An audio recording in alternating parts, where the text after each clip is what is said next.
अस्सलाम वालेकुम फ्रेंड्स। आप देख रहे हैं हमारी जूम टैक्स मीटिंग्स। और आज फ्राइडे के बजाय संडे को जो है ये जूम टैक्स मीटिंग हो रही है। टैक्स सीजन जो है जिसको हम कहते हैं अरूज पे है, यानी कि 30 सितंबर नेक्स्ट फ्राइडे है। नेक्स्ट फ्राइडे को डेफिनेटली बड़ी स्पेशल जूम टैक्स मीटिंग होगी 5:30 बजे से 7 बजे तक, और जरूरत पड़ी तो इवन उसको मैं एक्सटेंड भी करूंगा। आपके क्वेश्चंस वगैरह होंगे वो भी लेंगे टैक्स फाइलिंग के हवाले से ऑब्वियसली। और जो डेट जो है वो पता चल जाएगा, क्योंकि नॉर्मली जो गवर्नमेंट है, ये वाली जो गवर्नमेंट है, वो रात 9 बजे तक एक्सटेंड कर देती है डेट, जब भी उसने एक्सटेंड करनी होती है। मेरे कहने का ये मतलब है कि जो डेट है वो एक्सटेंड हो रही है कि नहीं, ये तो गवर्नमेंट को ही पता है। अगर मेरे से पूछे तो बेस्ड ऑन पिछले 25 ईयर्स से 1997 से, जब से as a training student tax filing कर रहे हैं, तो नॉर्मली डेट एक्सटेंड हो जाती है। इस दफा स्पेशल सर्कमस्टांसेस फ्लड है, इसीलिए गवर्नमेंट ने पेपर टैक्स रिटर्न भी बनाई हुई है। तो उन्होंने लॉ में तो अमेंडमेंट नहीं की, यानी कि लॉ में तो उन्होंने ये नहीं लिखा, क्योंकि लॉ में लिखा हुआ है कि हर एक टैक्स रिटर्न सिर्फ आयरस पे जो है ना वो फाइल होगी। तो पार्लियामेंट ही सिर्फ कानून या फाइनेंस एक्ट, अमेंडमेंट एक्ट या ऑर्डिनेंस पास करके उसको अमेंड कर सकता है। लेकिन जो उन्होंने ऐसा तो नहीं किया, लेकिन उन्होंने पेपर फाइल जरूर बनाई है। इसका ये फायदा है कि अभी अगर आपके पास बिजली नहीं है, आप ऐसी जगह पे फ्लड अफेक्टेड या फ्लड अफेक्टेड नहीं भी है, तो एक्सट्रीम नेगेटिव सर्कमस्टांसेस में आप वो नेगेटिव टैक्स अपना पेपर टैक्स रिटर्न बना सकते हैं और बता सकते हैं कि जी मैं तो टाइम पे फाइल करना था डेट। लेकिन डेट उसी वजह से, इस स्पेसिफिक वजह से जो है मेरे ख्याल से एक्सटेंड हो जाएगी, क्योंकि ये एक जस्टिस की बात है कि प्रॉपर जो है ना जस्टिस मिलना चाहिए। तो जैसे शुरू में मैं हमेशा बात करता हूँ कि ये जितनी भी जूम मीटिंग्स हैं, ये मैं एडवोकेट एंथनी विलियम्स जो है फ्लड रिलीफ की तरफ कंट्रीब्यूट कर रहा हूँ। और कंट्रीब्यूशन इस तरह है कि मैं इसमें आपको एग्जैक्ट वो आर्ग्यूमेंट्स, वो टेक्स्ट कवानीन, वो थिंकिंग पैटर्न, वो जो है क्या कहते हैं इंपॉर्टेंट किताबें, ये तो खैर सिर्फ डायरेक्ट है। लेकिन मैं आपको इवन इस किताब से ये इसका स्क्रिप्ट, वीडियोस का स्क्रिप्ट बना के दे रहा हूँ। आपको पता है अब ये किताब ज्यादा देर में इसको वो नहीं करता, मार्केट ऑलरेडी बता चुका हूँ कि पालकी वाला साहब जो इंडियन लेजेंडरी टेक्स के थे, उनकी ये किताब है। और इसमें ऐसी ऐसी बातें लिखी कि मेरा बंदा जिसने 25 ईयर्स टैक्स लॉ पढ़ा हो, केसेस किए हो, एग्जाम दिए हो सीए के, और सीए के मेरे सारे टैक्स के, एडवांस टैक्स के सारे पेपर्स क्लास पास्ट हैं, और पेपर मैंने सारे पास किए। और दूसरा ये है कि सबसे इम्पोर्टेंट ये है कि क्लाइंट, जैसे टैक्स दोस्ती में जो क्लाइंट का सवाल होता है, जो पेड सेशन होता है, या तो हम आपको जनरल इंफॉर्मेशन देते हैं, इसको आप एज इट इज यूज नहीं कर सकते, लेकिन यहाँ से आप एक अंडरस्टैंडिंग, क्लैरिटी ले सकते हैं। तो आपने प्रीवियस वीडियो भी देखी होगी, वो फ्राइडे को जो स्केड्यूल्ड दिन होता है उस दिन पे थी। तो उस दिन मैं ज्यादा वीडियो कर नहीं सका, और आज मैं आपके साथ वो छोटी सी वजह शेयर कर लेता हूँ, क्योंकि वो मैटर जो है मे बी वो अभी जो है ना आगे की तरफ बढ़े। तो आप एज ऑडियंस, एज फैंस, आपको पता होना चाहिए कि पहले तो जो है मतलब फ्राइडे को मैंने वीडियो भी बहुत शॉर्ट बताई, और आज हम जो है सेक्शन 7E की रीडिंग करेंगे, और मैं आपको डिटेल में बताऊंगा जो फ्राइडे के लिए प्लान। पहले तो बहुत बड़े टैक्स के वकील भी हैं, मेरे उस्ताद भी हैं, तो उन्होंने एक हल्के से इशारा किया कि ये जो आप यहाँ पे बात बता रहे हैं, तो इससे लाखों रुपए हम कमाते हैं, जैसे मैंने भी आपसे वीडियो में शेयर किया था। तो वो अपनी नॉलेज और वो जो बहुत ज्यादा है वो उस वजह से कमाते हैं, और वो है उसमें सिर्फ ये नहीं है कि उनको एक पॉइंट पता चल जाए, हजारों पॉइंट्स होते हैं, लेकिन एक बेसिक आइडिया आपको इन वीडियो से हो जाता है। तो वो एक हल्की सी था कि मुफ्त में बताने का कोई फायदा नहीं है, क्योंकि फिर और लोग भी जान देंगे। लेकिन अभी इस फ्राइडे से, आज है 25 सितंबर, तो ये जो फ्राइडे गुजरा है 2-3 दिन पहले से, मुझे लगातार बड़े अच्छे, मतलब अच्छे लहजे में फोन आ रहे हैं कि जी आप कुछ लोगों का नुकसान कर रहे हैं जब आप सेक्शन 7E को पूरा एक्सप्लेन कर देंगे, या आप टैक्स के और जो मैंने आपको कहा था बिजनेस सीक्रेट्स इस तरह के वो गुर की बातें जो आपको पता चल जाए, तो फिर उसके बाद आपकी मेहनत पे डिपेंड करता है कि चाहे वो आप कमिश्नर अपील के सामने खड़े हैं या सुप्रीम कोर्ट के ऑनरेबल जजेस के सामने खड़े हैं, वो आपकी मेहनत पे डिपेंड करता है कि फिर उस लेवल पर आप केस जीतेंगे। तो कॉल्स आ रही हैं एक दो दिनों से, तो फिर भी मैंने आज सोचा कि चले, कॉल्स तो आती रहेंगी, अगर कोई अच्छा काम मैं कर रहा हूँ, इससे फ्लड रिलीफ वालों को भी फायदा हो रहा है, बेसिकली टैक्स प्रोफेशनल्स को, और वो कमिटेड टैक्स पेयर्स जिनकी या तो टैक्स लाइबिलिटी बहुत ज्यादा है या उनका इंटरेस्ट है कि टैक्स लॉ सीकिंग, क्योंकि फिर वो आगे अपनी तरह और लोगों को, चाहे वो पेंशनर्स हैं, या मैं एग्जांपल दे देता हूँ, जैसे पेंशनर्स के ग्रुप में टैक्स दोस्ती की वीडियो शेयर होती है, वो आपस में डिस्कस करते हैं, उसमें आर्मी के लोग भी होते हैं, सिविल के भी होते हैं, प्राइवेट सेक्टर से भी रिटायर्ड लोग होते हैं, या नॉन रेजिडेंट लोग जो है, मुझे खुद जिस तरह बताया गया ओवर द ईयर्स कि जी मुख्तलिफ ग्रुप्स बने हुए नॉन रेजिडेंट्स के, वहाँ पहले वीडियो शेयर होती है, फिर जब वो बैठते हैं कहीं जुम्मे के दिन कहीं बैठते हैं, तो वहाँ वो उसको पॉइंट्स को डिस्कस करते हैं, और जो नहीं है कि सारी बातें जो मैंने बताई हो वो सही हो, एक या वो बातें समझी हो, तो वो सारी डिस्कशन से उनके सामने एक रास्ता आता है। और जरूरी नहीं है कि सारे मेरे क्लाइंट्स हो, लेकिन एक क्लाइंट बाकियों के साथ डिस्कस करके उनको भी फायदा पहुंचाता है, जब उनको जरूरत पड़ती है तो फिर वो उस मुताबिक, जिस तरह वेल्थ स्टेटमेंट नहीं फाइल करनी, या पेंशनर्स को बहबूद सर्टिफिकेट पे टैक्स देना है वरना तो कंसीलमेंट में आ जाएंगे। तो ये सारी बातें जब हम यहाँ बता रहे हैं आपको, ताकि आप टैक्स नेट में आए, क्योंकि टैक्स दोस्ती का मकसद है कि आपकी टैक्स से दोस्ती, आपको क्लैरिटी होगी तो आप दोस्ती करेंगे। कोई भी ट्रांजेक्शन आप करते हैं तो आपको पता होना चाहिए, ये जो चीज मैं खरीद रहा हूँ या बेच रहा हूँ, ये अगला बंदा मुझे पैसे देगा, क्या करेगा, नहीं, तो उस हवाले से जो है हम आपको टैक्स की ट्रांजेक्शन क्लियर करें। तो मुझे एक दो दिनों से मोहब्बत भरे फोन आ रहे हैं कि ऐसा ना करें, कुछ लोगों को जो है ना आपकी बातों से नुकसान हो रहा है।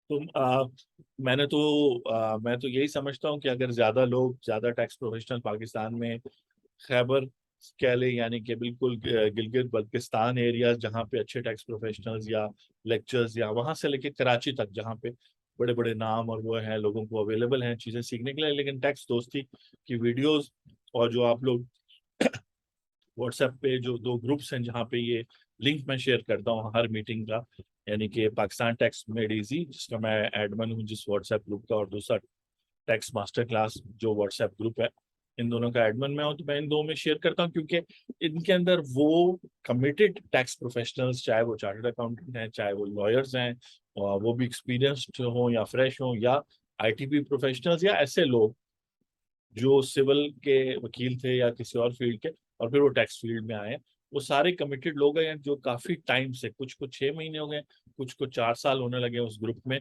तो उनको बेनिफिट देने के लिए, और फिर उनके थ्रू और लोग, क्योंकि आपको पता है हर चीज व्हाट्सएप पे भी आगे फॉरवर्ड हो सकती है, फिर हमारा यूट्यूब चैनल है टैक्स दोस्ती का, उस पर आप देख रहे हैं, और फिर जो है लास्ट पे जो हमारा वो है जो taxdosti.com, तो मैं ये कहूँगा कि अगर मुझे रोका जा रहा है कि कोई अच्छी बात मैं बता रहा हूँ, तो अच्छी बात बताते रहेंगे। शुरू करते हैं जी सेक्शन 7E। सेक्शन 7E को मैं रीड करूंगा और मैं आपको एक्सप्लेन करूंगा, और जो मेरे से क्वेश्चंस पूछे गए, क्रॉस क्वेश्चनिंग हुई है क्लाइंट्स ने, फैंस ने, या जैसे मुझे कॉल्स, क्योंकि ऑब्वियसली हर कॉल में उठाऊंगा, जो भी कॉल आएगी, चाहे नोन नंबर से आए क्या अननोन नंबर से आए, मैं कॉल उठाऊंगा, क्योंकि जब कोई शख्स परेशान होता है टैक्स के मामले में, और उसको एक आप जनरल क्लैरिटी दे देते हैं कि जी ये चीज का अमूमन ये आंसर है, बाकी आप जब पेड सर्विस लेंगे तो फिर हम पाबंद होंगे कि आपकी पूरी बात सुने हुए, तो 2 मिनट में अगर आप किसी को थोड़ा सा रिलैक्स कर सकते हैं, या जैसे हमारे बहुत सारे फैंस हैं, तो उनमें से कुछ फैंस ने लिखा कि जी पहले टैक्स फाइलिंग हमारे लिए एक सरदर्द होता था, अब हम जो है, हमें अच्छा लगता है कि 30 सितंबर आया तो चलो टैक्स फाइल हम करें, हमें हम अपने पूरे घर का बजट या हमारे इनकम्स और वो भी पूरे साल की पता चल जाती है इसी। तो बात यह है कि किसी को थोड़ी सी तसल्ली देना और फिर उसका प्रॉब्लम सॉल्व करना प्रोफेशनली, ये सबसे बड़ी बात है। अच्छा जी, सेक्शन 7E जो है वो कहता है tax on deemed income. Deemed income कहते हैं कि जो इनकम पार्लियामेंट ने इस कानून के तहत समझी है कि आपको रिसीव हुई है, लेकिन एक्चुअली वो आपको रिसीव नहीं हुई। इसकी एग्जांपल इस तरह ले लें कि जो है, अगर आप कोई खर्चा करते हैं और उस पर आपको टैक्स पे करना पड़ जाता है, तो गवर्नमेंट ये कह रही है कि वो खर्चा आपकी इनकम है, तो गवर्नमेंट जो है टैक्स मामलात में कह सकती है कि कोई चीज आपको रिसीव नहीं हुई, लेकिन रिसीव नहीं हुई लेकिन फिर भी आपको बेनिफिट पहुंचा उस चीज से। ऐसा नहीं है कि आपके पास कुछ भी नहीं है, यानी कि हम मेरी तरह आपके पास वेल्थ स्टेटमेंट में बैंक अकाउंट और साइकिल है आपकी, तो वो जो है ना आपको वो नहीं कोई गवर्नमेंट कहेगी कि आपने टैक्स पे करना है। यहाँ पे बात होगी कि जिनके पास एसेट्स हैं उन्होंने उन एसेट्स को आगे यूटिलाइज नहीं किया, उनसे इनकम रेंटल इनकम नहीं हासिल की या किसी किस्म की इनकम हासिल नहीं की, लेकिन ये सेक्शन कह रहा है कि आपको इनकम पे करनी पड़ेगी। ठीक है ना जी। तो उस हवाले से मैं आपको डीम्ड इनकम की एक्सप्लेनेशन दे रहा हूँ और इस पे और भी बहुत सारी बात होती रहेगी। अच्छा जी ठीक है। सब सेक्शन 1 है for the tax year 2022 and onwards. इसका मतलब है इस साल जिसकी टैक्स रिटर्न है, इस साल का मतलब है कि 30 जून 2022 को जो अपना ईयर खत्म हुआ है उसके हवाले से बात हो रही है कि उसकी टैक्स रिटर्न आजकल के दिनों में फाइल हो रही है, जिसकी लास्ट डेट फ्राइडे 30 सितंबर है। फ्राइडे को 30 सितंबर को फिर आपसे मुलाकात होगी। A tax shall be impose यानी लाजमन इम्पोज होगा at the rate specified in division 8C of part 1 of first schedule. तो फर्स्ट शेड्यूल में मुख्तलिफ रेट्स दिए हैं, तो ये जो रेट है वो है 20%। इसका मतलब है टैक्स लगाया जाएगा 20% के रेट से on the income specified in this section. अच्छा, इनकम भी इसी सेक्शन में बताई जा रही है, वरना सेक्शन 4 जो है चार्जिंग सेक्शन, ये भी चार्जिंग सेक्शन है। मैंने बताया था 4 to 8 जो है पूरा चार्ज ऑफ टैक्स का चैप्टर है ये सेक्शन। ये जो सेक्शन 4 है इसके हवाले से उसमें कहा गया है कि टैक्स लगाया जाएगा, लेकिन टैक्स कंप्यूट कैसे होगा वो आगे सेक्शंस में 14, 15, 16 में salary income from business income from, यहाँ पे ये एक कंप्लीट सेक्शन उन्होंने बनाया। यानी यहाँ पे वो टैक्स रेट्स भी बता रहे हैं, जिस इनकम पे लग रहा है वो भी बता रहे हैं, जिस तरीके से वो कैलकुलेट हो रहा है वो भी बता रहे हैं, और जौन से कैपिटल एसेट्स नहीं जिन पर टैक्स लग रहा वो भी बता रहे हैं। उसके अलावा भी कुछ डेफिनेशंस भी दे रहे हैं कैपिटल एसेट की, फार्म हाउस की, और बातें भी बता रहे हैं। तो ये सारी बातें हम करेंगे। आई होप कि आप ये सारी चीजें देखेंगे। तो ये वीडियो बड़ी सिंपल है। तो शुरू में आपने इंट्रोडक्शन देख लिया, तो मैं सेक्शन 7E के सब सेक्शन 1 को मैंने एक्सप्लेन कर दिया कि जी वो कह रहा है कि 20% टैक्स लगेगा उस इनकम पे जिसका जिक्र अब शुरू होगा। तो सब सेक्शन 2 में जिक्र है उस इनकम का। वो कहता है resident person shall be treated to have derived as income chargeable to tax under this section. यानी वो कह रहा है कि रेजिडेंट पर्सन, इसका मतलब है कि नॉन रेजिडेंट पर्सन निकल गया। अब आप मेरे से पूछेंगे कि आप ये क्यों कहते हैं कि अगर रेजिडेंट पर्सन लिखा हुआ है तो नॉन रेजिडेंट लाइन? क्योंकि देखिए जिस तरह कंप्यूटर प्रोग्रामिंग में बेसिकली तो 0 और 1 की प्रोग्रामिंग होती है ना, बाइनरी प्रोग्रामिंग होती है, फिर उस असेंबली लैंग्वेज होती है, उससे ऊपर फिर मशीन रीडेबल लैंग्वेज, फिर असेंबली लैंग्वेज, फिर उससे ऊपर ह्यूमन रीडेबल लैंग्वेज जिसको हम प्रोग्रामिंग लैंग्वेज कहते हैं, जैसे पाइथन हो गई, तो वो हो गई। तो वो तो बेसिकली तो वो 1 और 2, 0 और 1 की है। जैसे आप बटन ऑन करते हैं ऑफ करते हैं, बटन ऑन करेंगे लाइट ऑन हो जाएगी, बटन ऑफ करेंगे लाइट ऑफ हो जाएगी, अगर बिजली आ रही है या आपके घर में यूपीएस है तो यहाँ भी टैक्स लॉ में एंड और का कानून लगता है बेसिकली। यानी कि यहाँ अगर रेजिडेंट पर्सन लिखा है तो स्कोप डिफाइन किया जा रहा है। तो अगर रेजिडेंट पर्सन, आप जहन में रखें कि अगर रेजिडेंट पर्सन इंक्लूडेड है तो बॉक्स में से नॉन रेजिडेंट पर्सन एक्सक्लूड हो गया। अच्छा, रेजिडेंट पर्सन से आप यहाँ समझ रहे होंगे रेजिडेंट इंडिविजुअल, यानी मैं और आप जो नेचुरल पर्सन नहीं, यहाँ रेजिडेंट पर्सन में कंपनी भी आती है और एओपी एसोसिएशन ऑफ पर्सन की कैटेगरी भी आती है, इसमें गवर्नमेंट भी आती है, तो पर्सन में है। तो बेसिकली रेजिडेंट पर्सन इंडिविजुअल हो बिजनेस हो जो भी हो, उसकी shall be deem to have derived. Derived का मतलब है कि अज्यूम किया जाएगा कि उसने इनकम कमाई है जो इस सेक्शन के तहत chargeable, an amount equal to 5% of the fair market value of capital asset situated in Pakistan। यानी कि वो वैल्यू कैलकुलेट कैसे होगी कि उसने इनकम कितनी कमाई। तो देखें एक्चुअली वो पैसों की सूरत में आपको रिसीव नहीं हो रही, या मॉनेटरी सूरत में यानी पैसों की सूरत में भी रिसीव नहीं हो रही, आपको कोई कैश नहीं दे रहा, ना ही नॉन मॉनेटरी यानी जैसे होता है ना कि कोई सरकारी एम्प्लॉय होता है या प्राइवेट सेक्टर एम्प्लॉय, उसको घर दे देता है उसका एम्प्लॉयर। तो टैक्स लॉ में रूल्स भी हैं और टैक्स लॉ में डिफाइन किया गया है कि उसको कैसे कैलकुलेट करना है। वो जो घर उसको मिला है, उस घर के मिलने से क्या हो गया, उसका किराया बच गया। वो जो किराया बचा है उसका एक सर्टेन परसेंट सैलरी इनकम में एज इनकम शामिल होगा। तो ये कोई नई चीज नहीं है, ये कोई हवा से नहीं निकाली, या ये कोई ख्याली पुलाव नहीं है, ये जो सेक्शन लगा है। मसला सारा ये है कि, और अब ये लोग नाराज हो जाएंगे जिनकी बात कर रहा हूँ, कि ये जो बड़ी बड़ी फीस लेते हैं वो समझाते नहीं अपने क्लाइंट को, और फिर क्योंकि क्लाइंट नहीं समझता तो वो आगे अपनी टीम को, और फिर वो टीम आगे अपने घरों में, और वो घर वाले आगे अपने दोस्तों को नहीं बता सकते। टैक्स दोस्ती में मैं आपको मुश्किल चीज आसान करके समझा रहा हूँ, तो अगर एक शख्स भी देख लेगा, वैसे तो नॉर्मली शुक्र है हमारी इनिशियली जब वीडियो लगती है तो 500-600 लोग देख लेते हैं, और फिर जब 6 महीने साल गुजरते हैं तो 10,000 12,000 तक भी हो जाती है। ये वाली सेक्शन 7E की जो वीडियोस लग रही है तो मुझे पता है, क्योंकि अब सुप्रीम कोर्ट का केस अगले 3-4 साल तक चलना है। तो ये वीडियोस तो मुझे पता है कि आज है 25 सितंबर 2022, तो ये तो 2025-26 तक तो आराम से ये वीडियो सारी देखी जाएंगी, और लोग भी बड़ा अच्छा काम करें उनकी वीडियो भी देखी जाएंगी। तो यहाँ पर जो है ना, जो मैं कह रहा था, आपको एग्जांपल दे रहा था कि सैलरी, जिस तरीके से सैलरी में सारी की सारी सैलरी इनकम में वो चीज नहीं होती जो एम्प्लॉय को कैश में मिलती है, बहुत सारी उसको गाड़ी इस्तेमाल करने की इजाजत मिलती है, उसको लोन दिया, जो बैंक से अगर वो लोन लेता तो उसको 15% उस पे प्रॉफिट या सूद देना पड़ता, वो अपने एम्प्लॉयर से उसने लोन लिया उस पे 10% दे रहा है, तो जो 5% है वो एक डीम्ड इनकम है। और वो सारा कुछ अभी नहीं, 1922 से जो है, अगर आप हमारी ये जूम मीटिंग्स फॉलो कर रहे हैं जहां पर हम ये पालकी वाला साहब की किताब डिस्कस कर रहे हैं, तो जारी बात है जब मैं प्रिंसिपल्स डिस्कस कर रहा हूँ, बातें डिस्कस कर रहा हूँ, तो इसमें जो है फिर 1922 में तो पाकिस्तान नहीं बना था, तो इंडिया में टैक्स का जो कानून था वो, उसके बाद पाकिस्तान जब आज़ाद हुआ तब भी वही था, फिर पाकिस्तान में, इंडिया में 1961 में आ गया, पाकिस्तान में 1979 में नया कानून आ गया। इस वक्त तो टैक्स, इनकम टैक्स ऑर्डिनेंस 2001 की बात हो रही है, और उसमें तो ये जो डीम्ड वाली इनकम है, ये शुरू से टैक्स लॉ में ये इस तरह के कॉन्सेप्ट्स हैं।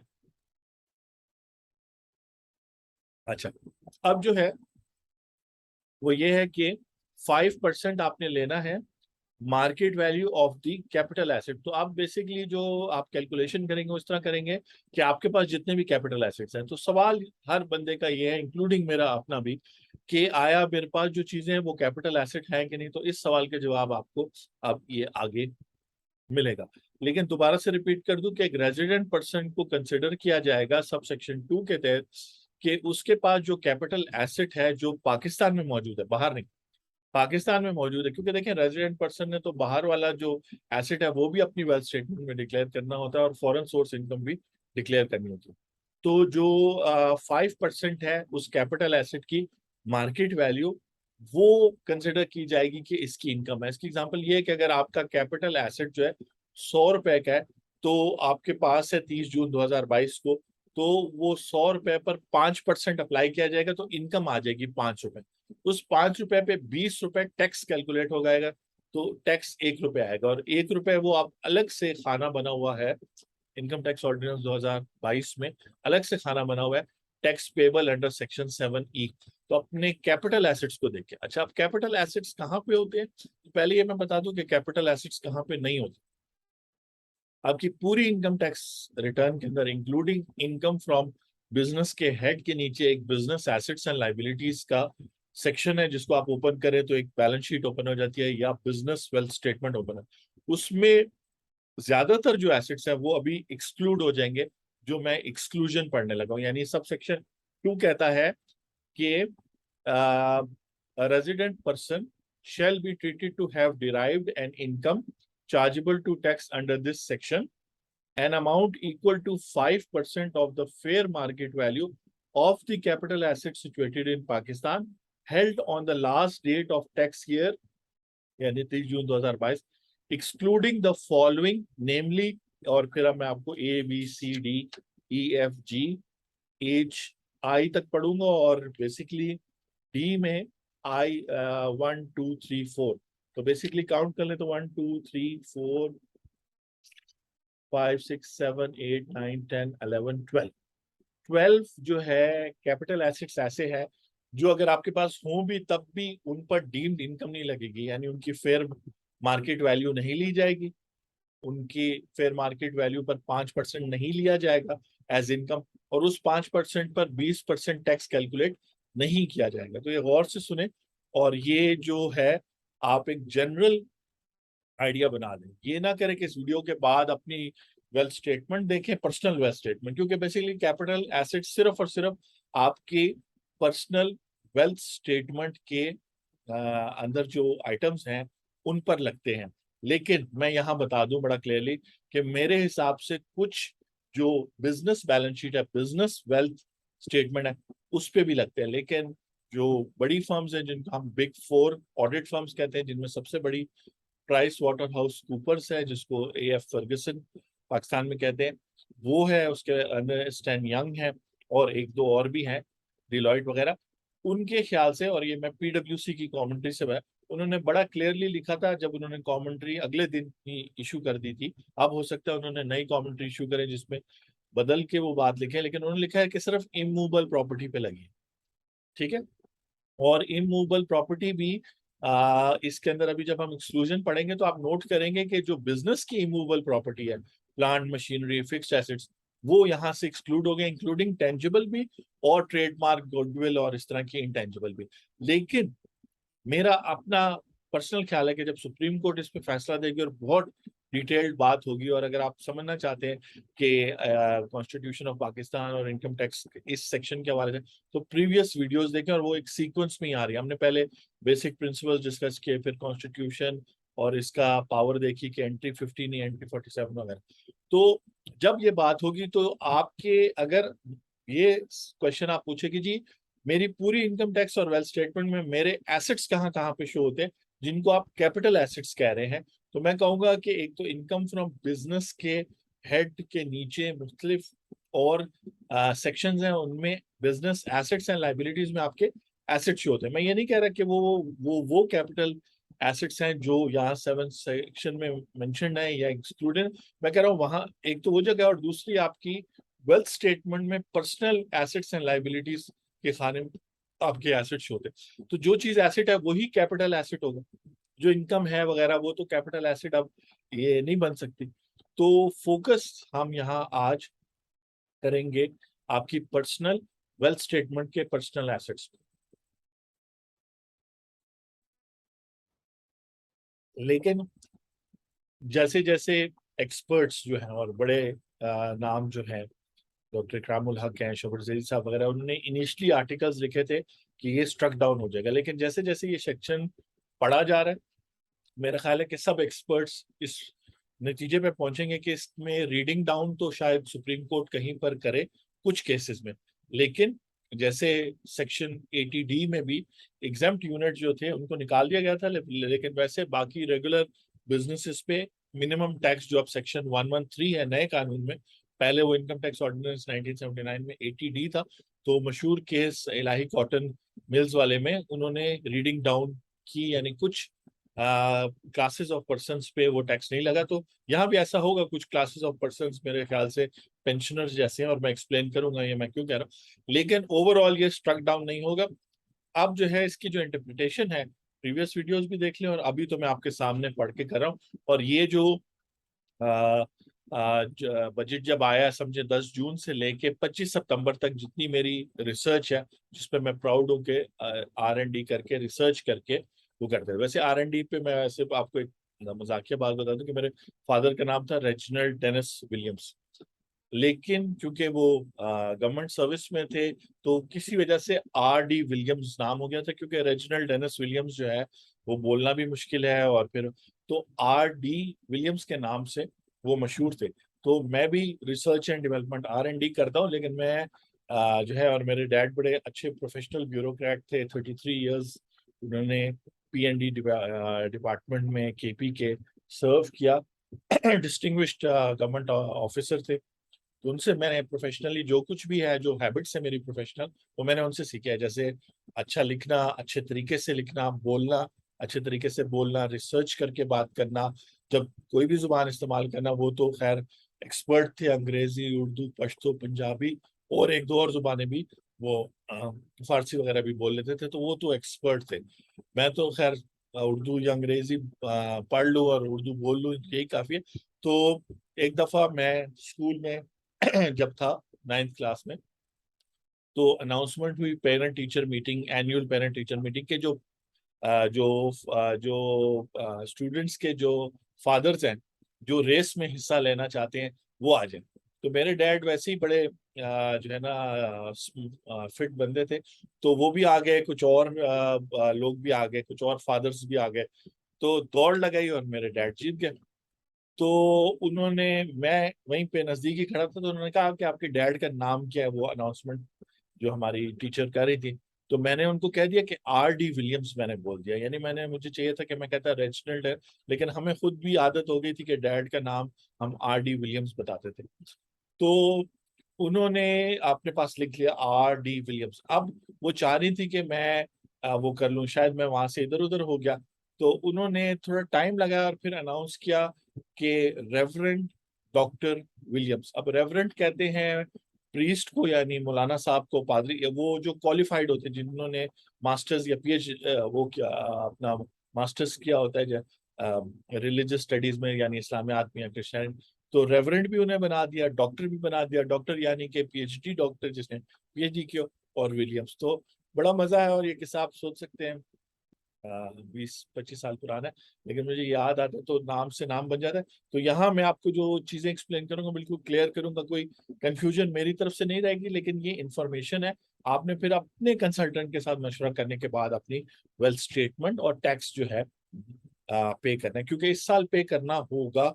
अच्छा, अब ये है कि जब आपको पता चल गया रेट क्या है, कैसे कैलकुलेट होगा, अब वो कौन कौन से एसेट्स हैं, कैपिटल एसेट्स। अब मैं एसेट का वर्ड यूज नहीं करूंगा, कैपिटल एसेट का वर्ड यूज करूंगा, जो अगर आपकी पर्सनल वेल्थ में हो, और मैं यहीं तक रहूंगा, और पर्सनल वेल्थ में भी मैं इमूवेबल पे रहूंगा। वैसे मेरे हिसाब से ये बिजनेस वेल्थ स्टेटमेंट पे भी ये सेक्शन अप्लाई होता है, और पर्सनल वेल्थ के मूवेबल एसेट्स पे भी ये अप्लाई होता है, अनलेस के वो मूवेबल एसेट यहाँ पर एक्सक्लूड हो जाए। और सारों की मैं एक्सप्लेनेशन दूंगा।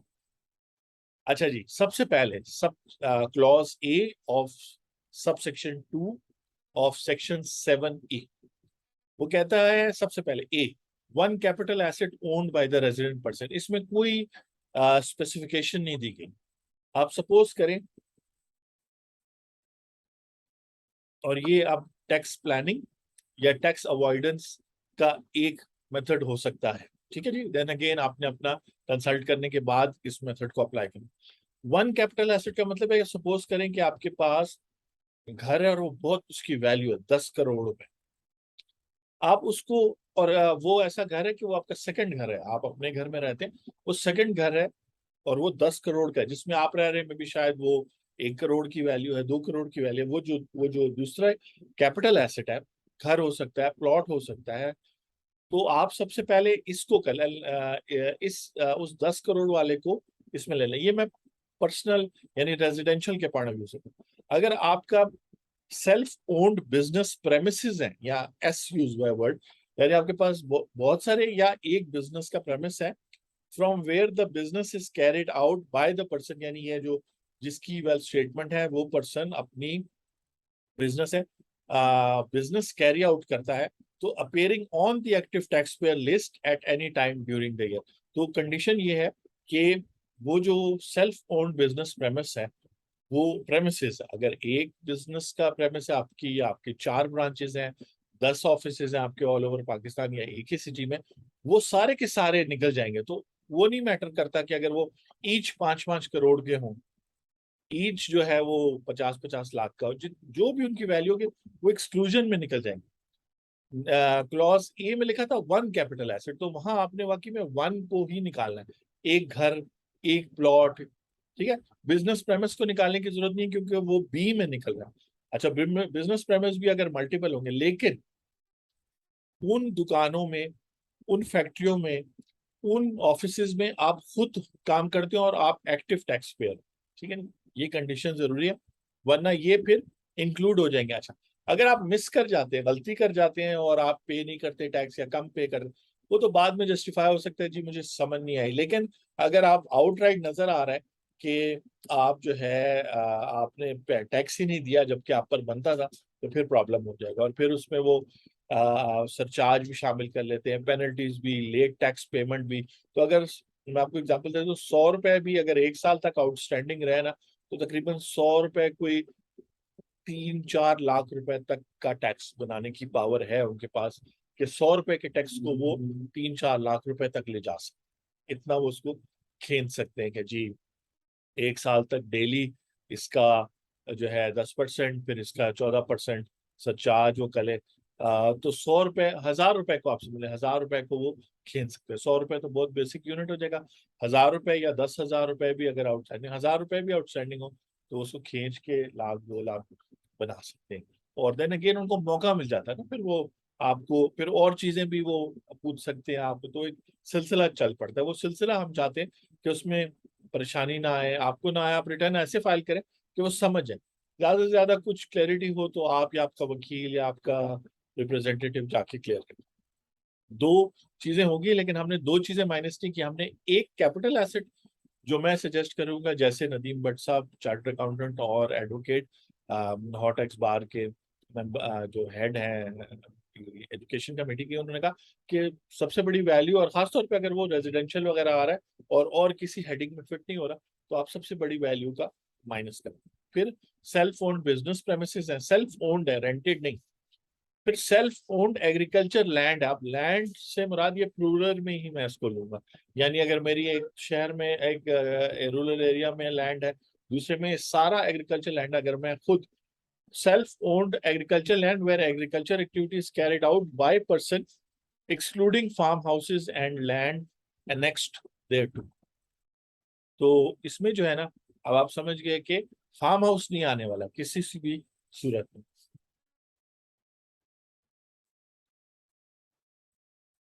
अगर आप फार्म हाउस में वो कर रहे हैं, एग्रीकल्चर एक्टिविटी कर रहे हैं फार्म हाउस में, तो फार्म हाउस की फेयर मार्केट वैल्यू ली जाएगी और उसका 5% इनकम कंसिडर किया जाएगा और उस पर 20% टैक्स लगेगा। लेकिन जो फार्म हाउस के अंदर एग्रीकल्चर इनकम आपको आएगी, वो एग्जेम्प्ट होगी section 41 of income tax ordinance के तहत वो। और एग्रीकल्चर इनकम को भी वेल डिफाइन किया गया, जो स्पॉन्टेनियसली ग्रो ना करे। पता चले आपने वैसे कुछ भी नहीं लगाया था, लेकिन काफी सब्जी उगाई है या कोई फ्रूट उगाया है, उसको आप बेचते हैं, तो फिर स्पॉन्टेनियस ग्रोथ नहीं, आपने प्रॉपर उसको कल्टीवेट करना है, तब एग्रीकल्चर इनकम होगी। बहुत सारी चीजें क्लैरिटी आप ले लें अपने अपने फैक्ट्स के मुताबिक है। अच्छा, अब जो एग्रीकल्चर इनकम है वो तो प्रोविंसेस टैक्स करेंगे, यहाँ पे सेल्फ। तो जब आप यहाँ पर self owned agriculture land claim करेंगे ना, और सेक्शन 7E के तहत आप एग्रीकल्चर लैंड जो आपने वेल्थ स्टेटमेंट में डिक्लेयर किया उस पर टैक्स नहीं देंगे, तो फ्यूचर में जब आप ऑडिट के लिए 177 में हो जाए या 176 के तहत नोटिस आएगा, तो फिर आपको एग्रीकल्चर टैक्स की रसीदें वगैरह देनी पड़ेंगी, क्योंकि वही प्रूफ करता है कि आप एग्रीकल्चर कर रहे हैं, वरना तो जमीनों पे कौन से कैमरे लगे हैं या कैसे पता चलेगा। ठीक है जी। तो ये अब हम क्लॉज डी में आ रहे हैं, जो सब सेक्शन 2 ऑफ सेक्शन 7 ही है। अब उसके अंदर सब क्लॉज 1 2 3 पढ़ने लगा। वो कहता है कैपिटल एसेट एलोकेटेड टू, और अब नोट करें, एक एसेट की बात हो रही है, दो की बात हो रही है, टू अ शहीद और डिपेंडेंट ऑफ अ शहीद बिलोंगिंग टू पाकिस्तान एयरफोर्स। तो सलाम है हमारे आर्म फोर्सेस को भी और शहीदों को भी, वो लोग जो सब अपनी ड्यूटी प्रॉपरली परफॉर्म करते हैं। और चाहे हमारे आर्मी के लोग हों या मैं हूं या कोई भी जो बदनीति करता है, जो करप्शन करता है, उसको सलाम नहीं है, बल्कि उसके लिए दुआ है कि उसको इस इन्हीं अदालतों के थ्रू और इसी सिस्टम के थ्रू जो है ना सजा मिले। तो ये है कि अब आप डिसाइड कर लो कि आपने दुआओं के साइड पे रहना है या आपने सजा का रिस्क लेना है। अच्छा जी, अब यहाँ नोट करें कि फोकस चेंज हुआ है चीजों से पर्सन्स पे, टैक्स पॉइंट ऑफ व्यू से बात करें, तो जो ऑनरेबल शहीद हैं या उनके डिपेंडेंट है वो इंडिविजुअल्स है, और उनको अगर मल्टीपल प्लॉट्स भी मिलते रहेंगे तो वो कैपिटल एसेट की इस सेक्शन, एक्सक्यूज मी, इस सेक्शन के उससे वो है एग्जेम्प्ट है या एक्सक्लूडेड। एक्सक्लूडेड कह दूं तो बेहतर है, क्योंकि एग्जेम्पशन तो एक अलग चीज होती है। अभी इस सेक्शन के आने के बाद सेकंड शेड्यूल के अंदर ऐसी क्लॉजेज ऐड होंगे जहां लिखा होगा कि जी फलां क्लास ऑफ पर्सन पे या फलां एसेट पे सेक्शन 7E अप्लाई नहीं होता, तो उसको हम एग्जेम्पशन कहेंगे। यहाँ हम एक्सक्लूजन कर रहे हैं, यानी स्कोप ऑफ टैक्स से एक्सक्लूड हो। तो शहीद या उनके जो डिपेंडेंट्स हैं उनको जब पाकिस्तान एयर आर्म्ड फोर्सेस से, आर्मी एयरफोर्स सारों से मिलेगा कैपिटल एसेट, जितने ज्यादा भी मिलेंगे वो एक्सक्लूडेड है। ये प्लीज उठा लीजिए। A person or dependent of the person who dies while in the service of Pakistan Armed Forces or federal or provincial government। तो एक पर्सन या उसके डिपेंडेंट्स जो ड्यूरिंग सर्विस अपना काम करते हुए, ठीक है, वो चाहे पाकिस्तान आर्म फोर्सेस से उनका ताल्लुक है, फेडरल से या प्रोविंशियल गवर्नमेंट से उनका ताल्लुक है, और वो ये सब कुछ इनकम टैक्स लॉ में डिफाइंड है, केस लॉज वगैरह भी मौजूद है कि फेडरल गवर्नमेंट से क्या मुराद है, प्रोविंशियल। तो उसको जितने भी कैपिटल एसेट्स मिलेंगे वो जो है एग्जैक्ट। अब चाहे वो मूवेबल कैपिटल एसेट्स मिले, कैश वगैरह की जरूरत, या इमूवेबल, इस क्लास ऑफ पर्सन को निकाल दिया। लेकिन ये एक ओवरऑल पॉपुलेशन के एक बहुत जो है ना, एक कम लोग हैं ऑब्वियसली जो इस कैटेगरी में आते हैं। तो इस ये पावर्स अवेलेबल हैं गवर्नमेंट के पास के। लेकिन आगे जो है, जैसे हम इस सेक्शन में पढ़ेंगे कि फेडरल गवर्नमेंट के पास पावर है कि वो किसी भी क्लास ऑफ पर्सन को निकाल सकते। मेरा ख्याल है पेंशनर्स को भी निकाल दें तो अच्छा है, लेकिन मैं पेंशनर्स के हवाले से बात करता हूँ। नेक्स्ट है यानी sub clause 3 of clause D of sub section 2 of section 7E। तो अगर आप मेरे से पूछिए कि 25 साल में आपने क्या सीखा है, तो जैसे म्यूजिक में सारे गामा पादा निसा होता है, तो हमने टैक्स में ये सीखा है कि क्लॉज, सब क्लॉज, सेक्शन वगैरह। अच्छा जी, वो कहते हैं war wounded person while in service of Pakistan Armed Forces और फेडरल और प्रोविंशियल गवर्नमेंट। तो वो कह रहा है कि बेसिकली जो वॉर वुंडेड पर्सन होगा, वॉर, और फिर आपको पता है कि ऑफिशियली डिक्लेयर की जाती है, चाहे इंटरनल हो एक्सटर्नल हो, कि वॉर में जख्मी हुआ है और वो उनका ताल्लुक पाकिस्तान एयरफोर्स से है, फेडरल से है, प्रोविंशियल गवर्नमेंट से। अच्छा, अब ये बड़ा इंटरेस्टिंग सिनेरियो है। मैं जो हूँ मतलब मैं फेडरल किसी सरकारी वो नहीं हूँ, मैं एक एंटरप्रेन्योर हूँ, प्राइवेट सिटीजन हूँ, प्राइवेट अपना बिजनेस है मेरा, टैक्स दोषी।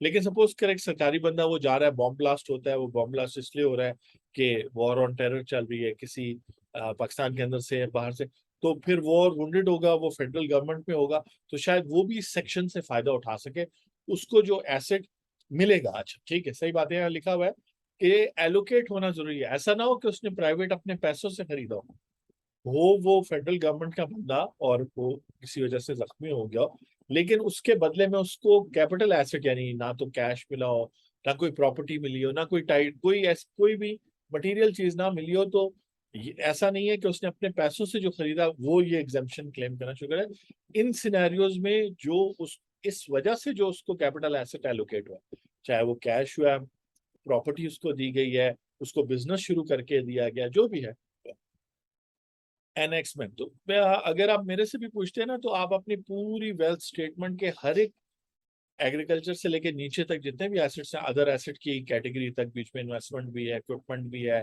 बिजनेस, सारों को इनिशियली कैपिटल एसेट समझे, फिर यहाँ पे देखिए कि वो एक्सक्लूड है कि नहीं। ठीक है।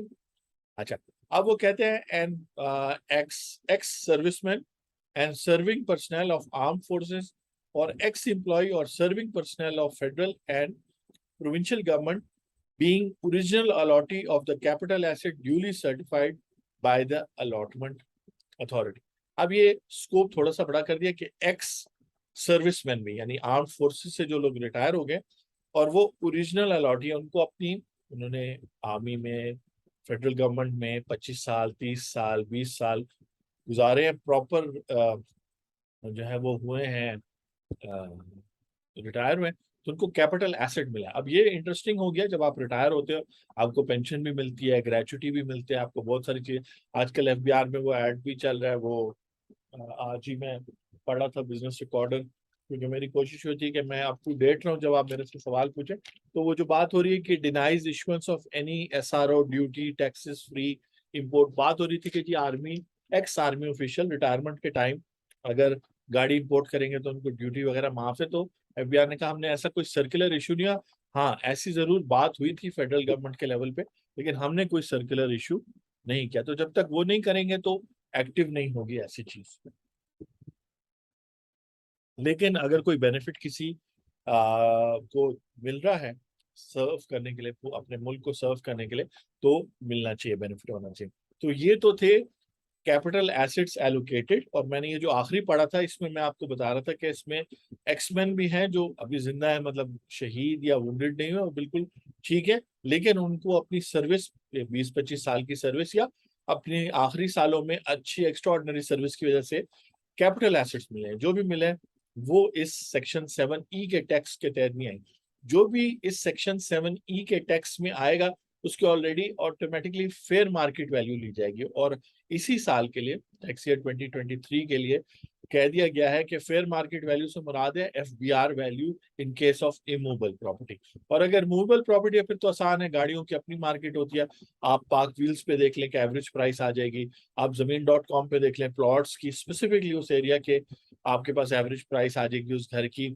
आप OLX पे चले जाएं, आप दराज पे चले जाएं, तो आपके पास एक एवरेज प्राइस आ जाएगी उस चीज की जिसको आप कैपिटल एसेट कह रहे हैं। तो उसका फिर फेयर मार्केट वैल्यू वो होगी और उसका 5% आप ले लेंगे। अब हम वापस आते हैं सब क्लॉजेस पे, जहां पर जिसका सिलसिला था कि one capital asset, self own business वगैरह। ठीक है जी, पानी अगर पी लो आपकी इजाजत से।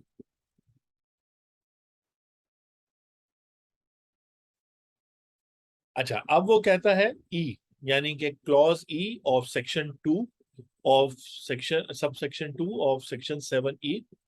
और क्लॉज ई हम एक्सक्लूजन पढ़े, वो कह रहे हैं any property from which income is chargeable to tax under the ordinance and tax leviable is paid there of. और एनी प्रॉपर्टी का मतलब है कुछ चीज भी।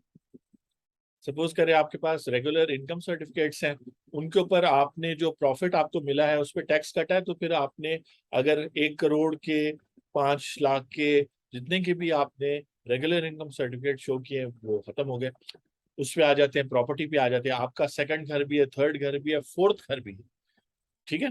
तो आपने सेकंड, थर्ड, फोर्थ घर जो है, पहले घर में खुद रह रहे हैं और बाकी सब आपने किराए पे दिए हो, तो उस पर जो है आप वो सेक्शन 7E से निकल जाएगा, क्योंकि बेसिकली उससे गवर्नमेंट को टैक्स मिल गया है और एक तरह से डबल टैक्सेशन हो जाएगी। एक ही कानून के मुताबिक सेक्शन 7E भी इनकम फ्रॉम प्रॉपर्टी पे टैक्स लगा रहा होगा, यानी कि वो उसकी कैपिटल वैल्यू पे नहीं लगा रहा, झगड़ा वो नहीं है, वो एक तरह से डीम्ड इनकम पे लगा रहा है। वो कह रहा है कि जी ये प्रॉपर्टी चूंकि किराए पे नहीं दी हुई तो वो दे रही है, लेकिन चूंकि आपने किराए पे दे दी है तो अब वो दूसरी एंड और वाला कानून हमेशा लगता है, 0 and 1, यानी अगर इस तरह कर लिया तो उस तरह नहीं। हाँ, जहां पर एंड का जिक्र होगा तो फिर आपको दो दो दफा टैक्स देना होगा। जैसे इनकम टैक्स के साथ साथ आपको सरचार्ज भी देना, और वहां बड़ा क्लियरली लिखा हुआ है सरचार्ज में। जैसे हमारे फाइनेंस मिनिस्टर थे बड़े मशहूर, सरताज अजीज, तो उन्होंने ये जो सिस्टम शुरू किया था तो उनका नाम पड़ गया था सरचार्ज अजीज। और वो इनकम टैक्स और पेनल्टीज के अलावा सरचार्ज होता है, तो एंड का प्रिंसिपल वहां लगता है।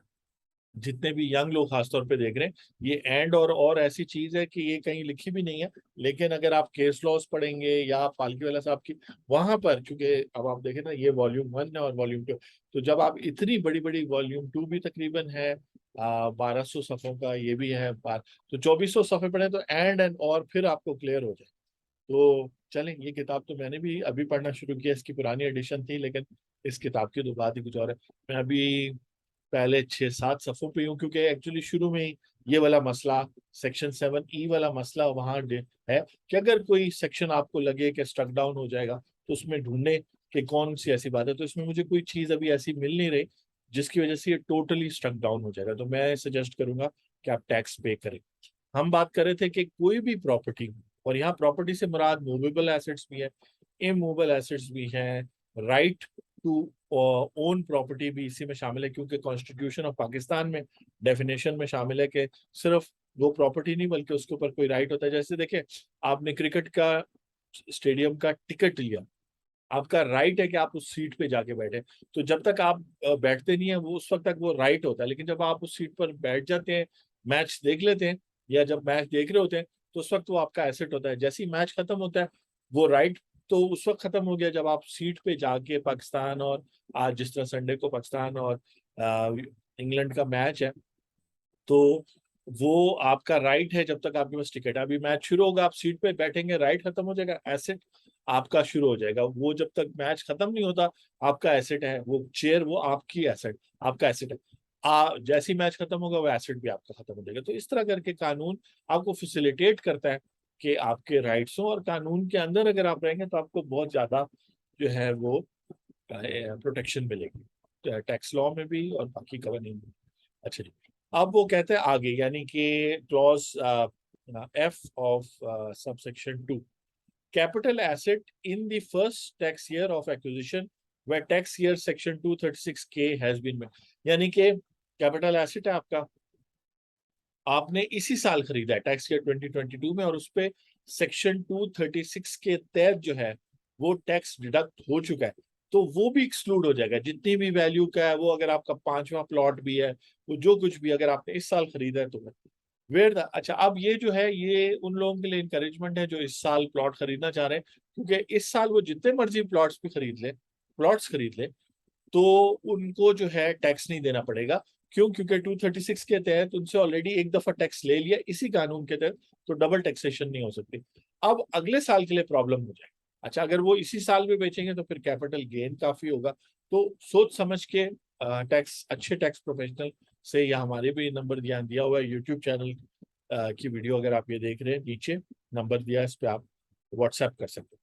फिर वो कहता है जी, यानी कि आप भी कहते होंगे हाँ जी बताएं, तो मैं भी कह रहा हूं कि क्लॉज जी कहते हैं where the fair market value of the capital asset in aggregate excluding capital asset mention in clause A B C D E F does not exceed ₹25 million, यानी 2,50,00,000।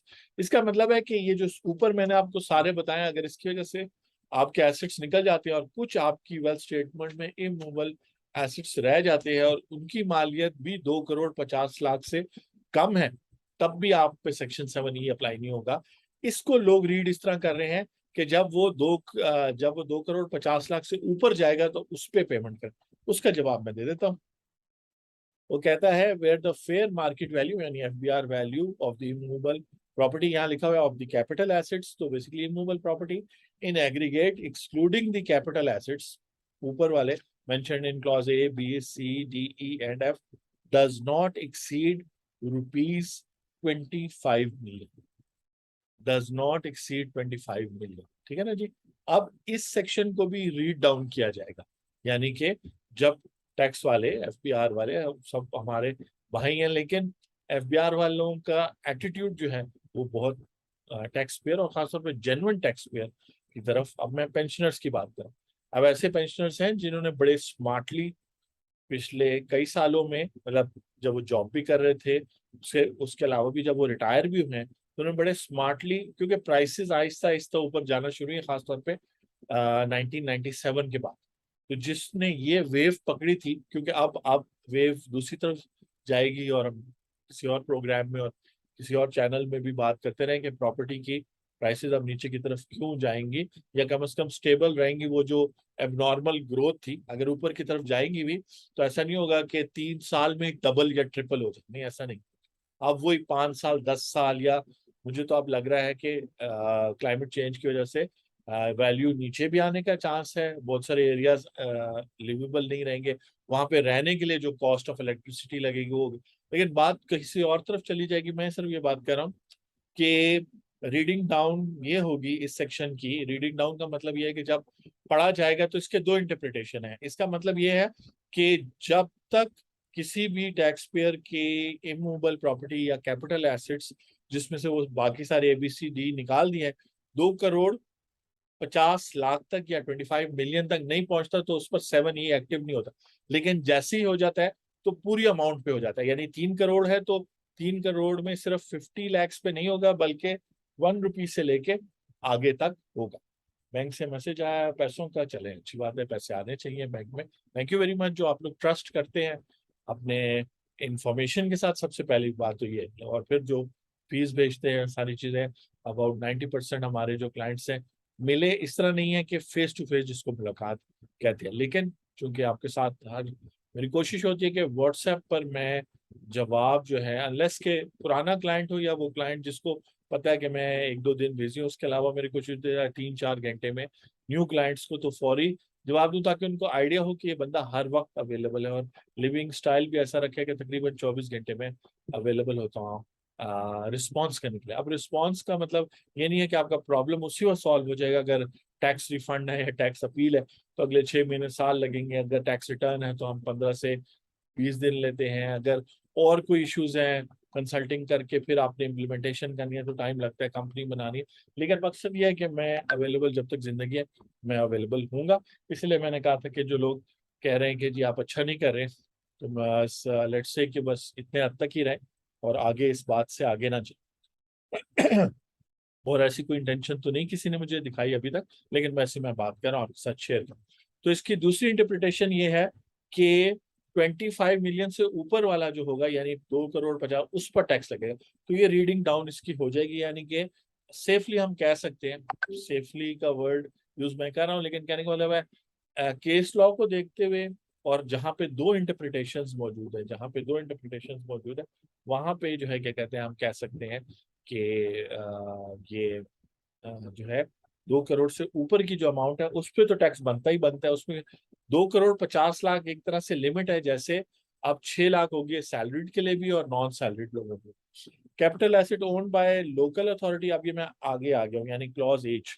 Capital asset owned by provincial government और local government, चले local government और provincial government की ownership में कुछ भी होगा वो सेक्शन 7E पे नहीं आएगा। तो आप देख लेंगे इसका स्कोप कितना बड़ा है कि इनिशियली जो ये सब सेक्शन 2 में लिखा गया, सब सेक्शन 1 और 2 में सेक्शन 7E में लिखा गया, ये एक तरह से पाकिस्तान में हर टैक्स पेयर मतलब हर पर्सन पे लग रहा है। कंपनीज आ रही है, एओपीज आ रही है, हर एसेट पे लग रहा है, मूवेबल इमूवेबल राइट और टू हैव एन एसेट, हर चीज पे, यानी प्रॉपर्टी एक तरह से पे हर किस्म की प्रॉपर्टी मिला।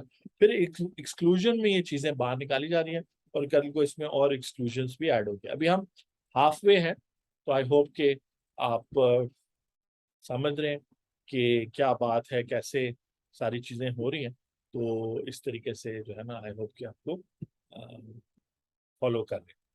अभी मैं उस एक्सक्लूजन की लिस्ट में हूँ और आखिरी में पढ़ रहा हूँ, आई। आई जो है क्लॉज आई। अच्छा, ये जो क्लॉज जी है जहां पर कहा गया है कि 2 करोड़ 50 लाख से ऊपर जब वैल्यू जाएगी तो उस पे टैक्स लगेगा, ये मेरी इंटरप्रिटेशन गलत भी हो सकती है, लेकिन मैंने आपको उसके डिफरेंट सिनेरियोज बता। तो उसके बाद एच और आई आ रहे हैं। तो एच में जो पर्सन है वो बेसिकली प्रोविंशियल या लोकल गवर्नमेंट है, फेडरल गवर्नमेंट की बात नहीं हो रही, और सारे कैपिटल एसेट्स की बात हो रही है, यानी उनके सारे प्रॉपर्टी। फिर इसी तरह capital asset owned by a local authority, a developmental authority, builders and developers for land development and construction, subject to condition that such persons are registered with Director General of designated non-financial business and DNFB पे भी videos आपको मिल जाएंगे YouTube पर। Anti money laundering के कानून के मुताबिक जो है basically accountants, lawyers, property dealers और ये रियल एस्टेट डेवलपर्स वगैरह को, इन सबको एफबीआर की स्पेशल जो एंटी मनी लॉन्ड्रिंग का जो डायरेक्टर जनरल है उसके साथ रजिस्टर होना जरूरी है। आई होप कि आप हो गए हैं अगर आप प्रॉपर्टी डीलर हैं या डेवलपमेंट अथॉरिटी। अच्छा, उनके जितने भी एसेट्स अब उनके पास, तो उन्होंने तो देखे लैंड एकर्स में ली है और उस पे वो प्लॉट्स डेवलप करे। अगर वो अपने प्लॉट्स पे टैक्स देना शुरू कर दें तो वो तो अरबों रुपए, उनके तो प्रोजेक्ट फेल हो जाए। तो उनको एक्सक्लूड कर दिया गया, लेकिन शर्त डाली गई है कि वो रजिस्टर्ड है। तो इसी तरह आज मैं अखबार में पढ़ रहा था, मैं आपके साथ शेयर कर लेता हूँ कि गुड न्यूज फॉर पंजाब में और प्रॉपर्टी वालों के, और अखबार गालिबन बिजनेस रिकॉर्डर ही था, कि जो अथॉरिटी बनाई गई है ये वो इलीगल हुआ नहीं, बिजनेस रिकॉर्डर नहीं था, संडे के संडे तो मेरे पास एक और ज्यादा, ये है जी द नेशन। और इन्होंने बहुत रिवैम्प किया तो बहुत अच्छा। मुझे अखबारों में द नेशन बहुत पसंद है और एक्सप्रेस ट्रिब्यून। एक्सप्रेस ट्रिब्यून में तो उन्होंने इंपॉर्टेंट खबर की समरी या न्यूमेरिकल वैल्यूज लिखी होती है ताकि आप चलते फिरते देखें, पूरी खबर पढ़ने की जरूरत ही नहीं है, इंपॉर्टेंट बातें आपको पता चल जाए। वो तो बिल्कुल ही एक तरह से मॉडर्नाइज्ड किस्म का अखबार है। द नेशन पुराना अखबार है तो खबरें जबरदस्त होती हैं, मेरे भी कुछ आर्टिकल्स वगैरह इसमें प्रिंट हो चुके हैं। तो यहाँ पे उन्होंने इलीगल बिजनेसेस अथॉरिटीज को, जो चीफ मिनिस्टर ने एक कमेटी बनाई है जो कंप्लेंट्स डील करेगी, इलीगल हाउसिंग अथॉरिटी, बहुत सारे लोगों का पैसा लूटा गया, बड़े अफसोस की बात है, हमारे लोग जो है हर तरह से फायदा उठाने की कोशिश करते हैं। मैं अपनी बेटी छोटी जो है 1 साल की होने लगी है, उसको बताता हूँ कि किताब आप जब उठाओ, तो जब आप किताब उठाओ, क्योंकि मेरी लाइब्रेरी से वो किताबें उठाती, तो वहां वापस रखो। मैं बोल नहीं सकती, समझ भी इतना नहीं समझती, लेकिन समझाना मेरा मकसद। अखबार अगर पकड़ो, उसको फाड़ना नहीं है। एक दफा उसको उसने फाड़ा, मैंने उसको थोड़ा सा वार्निंग दी कि आपने अगली दफा नहीं फाड़ना। अब उस वो अखबार को देख के और बिल्कुल वो साइड पे अच्छी तरह रख लेती है। तो ये कि आप अपने आप को सबसे पहले अच्छी हैबिट्स डेवलप करें, और फिर आपके आसपास जो लोग हैं उनकी भी अच्छी हैबिट्स डेवलप करें। वापस चलते हैं जी 7E पे, कि ये थी एक्सक्लूजन्स और टैक्स। अब सब सेक्शन 3 कहता है द फेडरल गवर्नमेंट में इंक्लूड और एक्सक्लूड एनी पर्सन और property for the purpose of this section. Federal government के पास पावर आ गई। सब सेक्शन 4 जो है वो डेफिनेशंस का है। इस पर अगर आप यकीन जाने, ये मेरा फेवरेट काम है, क्योंकि अगर डेफिनेशन क्लॉज में आप नहीं आए तो आप टैक्स फ्री हो जाते हैं। तो एग्जेम्पशन तो बात की बात होती है, किसी को एग्जेम्पशन मिले। अगर कोई चीज डेफिनेशन में शामिल नहीं है तो उस पे वो पूरा कानून ही अप्लाई नहीं होता। तो सबसे गुर की बात तो ये होगी, यानी ऐसे वो कहते हैं ना, ऐसा यॉकर आप मारे कि वो बिल्कुल अनप्लेबल यॉकर हो। तो ये बेसिकली अगर डेफिनेशन में वो चीज शामिल ही नहीं है तो वो है। तो डेफिनेशंस पे तो मैं बहुत टाइम लगाता हूँ अपनी पर्सनल स्टडी में, रिसर्च में। और यहाँ पे पालकी वाला साहब की किताब बहुत हेल्पफुल होती है, क्योंकि उसमें जो केस लॉज हैं, जिस तरीके से उन्होंने डिफाइन किया हुआ है हर एक सेक्शन को, डेफिनेशंस को भी और फ्रेजेस को, जो टेक्स्ट के, वो कमाल है, मतलब कमाल किताब।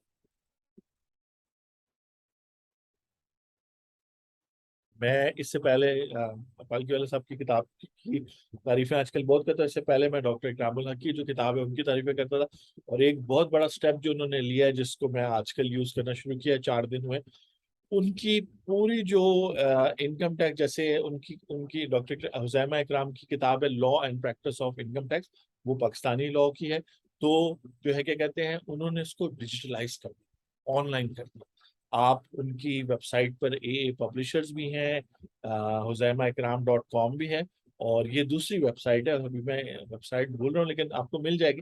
तो कहने का मतलब ये है कि उनकी वेबसाइट, आप उस पर मेंबरशिप ले लें, जैसे आप अमेजोन की ऑनलाइन बुक्स की मेंबरशिप लेते हैं, लेकिन उसका इंटरफेस बड़ा जबरदस्त है। मैंने ओपन की, यानी कि लॉ एंड प्रैक्टिस, पेज 1 खुला जिसमें सेक्शन 1 है, इनकम टैक्स ऑर्डर। फिर जब पेज टर्न किया तो पेज टर्न करने की भी आवाज आती है, जूम कर सकते हैं। फिर ऊपर सेक्शन दिया हुआ है, फिर नीचे ये जो उसमें जितनी दफा चेंज, जिसको लेजिस्लेटिव हिस्ट्री कहते हैं, वो है। फिर उसके बाद नीचे कमेंट्री है अक्सर सेक्शंस की, वो। फिर उसके बाद क्या, जो सर्कुलर्स वगैरह इशू है, फिर केस लॉस की हेड नोट्स हैं कि मुख्तलिफ सेक्शंस में जो पॉइंट्स हैं कि कैपिटल एसेट क्या है, क्या नहीं है, वगैरह। तो वो बड़ी बड़ी किताबें थी, उनको वैसे कैरी करना मुश्किल था, पढ़ने में तो आसानी थी, खोले पढ़े, वो कागज आता था जब आपकी सब्सक्रिप्शन आपने ली। अब ऑनलाइन जो है तो वो खुद ब खुद अपडेट हो जाएंगे, जैसे ही टैक्स लॉ चेंज होगा, आपको अपनी बुक अपडेट नहीं करनी होगी, ऑनलाइन अवेलेबल होगी। आप उसको अपने आईपैड पे ले जाके जज साहब को भी दिखा सकते हैं, क्लाइंट को दिखा सकते हैं, अपने आईपैड पे खास तौर पे। लैपटॉप पे भी बड़ा जबरदस्त है, लेकिन आईपैड पे और फिर इवन मोबाइल ऐप भी उनका लॉन्च होने लगा है। तो जबरदस्त है, मतलब डॉक्टर साहब ने ये बहुत अच्छा किया कि अपने नेक्स्ट लेवल पे लेके, उनकी जो लेगेसी है, यानी ये किताबें उनकी तरफ से गिफ्ट है पाकिस्तानी कौम को, डॉक्टर इकरामुल हक की और उनकी सारी टीम, बहुत बड़ी टीम है उनकी, उनको। तो जो है उसमें ये आगे की तरफ जो है ना बात, वो ले गए। अच्छा, अब जब उन्होंने ऑनलाइन कर दिया तो देखें रेफरेंसिंग बड़ी आसान होगी। अगर वहां कोई एक लिंक दिया होगा कि जी फलां सेक्शन का, उस पर क्लिक करेंगे तो वो आपको फौरन उस सेक्शन पे ले जाएगा। अच्छा, मैं 1 2 3 सजेशन अगर मेरे से मांगे, अव्वल तो मुश्किल है शायद, लेकिन कहने का मतलब है कि वो जो उन्होंने केस लॉज दिए हुए हैं, अगर वो एक एडिशनल सब्सक्रिप्शन दे दें कि ये जो law and practice of income tax Huzaima Ikram की किताब है, इसके पैसे भी हाफ है। जो किताब हार्ड कॉपी मिलती है वो 7,000 की है, तो ये मही साल की 3,000 की सब्सक्रिप्शन है। ठीक है, ये हाफ प्राइस पे। साथ में वो ऐड करते हैं एक बंडल, यानी अप सेलिंग के मैं एग्जांपल दे, बंडल ये ऐड करते हैं कि अगर इसके अंदर जो केस लॉज हैं वो भी आप चाहते हैं तो 3,000 और दो, उनकी जो मैगजीन है टैक्सेशन उसकी, या वो जो उनकी लाइब्रेरी है जैसे पाकिस्तान लॉ साइट की लाइब्रेरी, उसको भी वो डिजिटलाइज कर दे, क्योंकि उनके पास कॉपी राइट्स हैं 1964 से जब से टैक्सेशन मैगजीन छप रही है, वो तो बड़ा ही आइडियल होगा कि वो किताब में ऊपर मैं सेक्शन पढ़ूंगा, फिर नीचे मैं लेजिस्लेटिव हिस्ट्री पढ़ूंगा, फिर जब मैं केस लॉ पर आऊंगा, जब मैं केस लॉ दबाऊंगा कि यार ये वाला केस लॉ मेरे लिए, मेरे केस में फेवरेबल है, तो वो मैंने एडिशनल सब्सक्रिप्शन ली होगी टैक्सेशन मैगजीन की, तो वो केस लॉ ओपन हो जाएगा।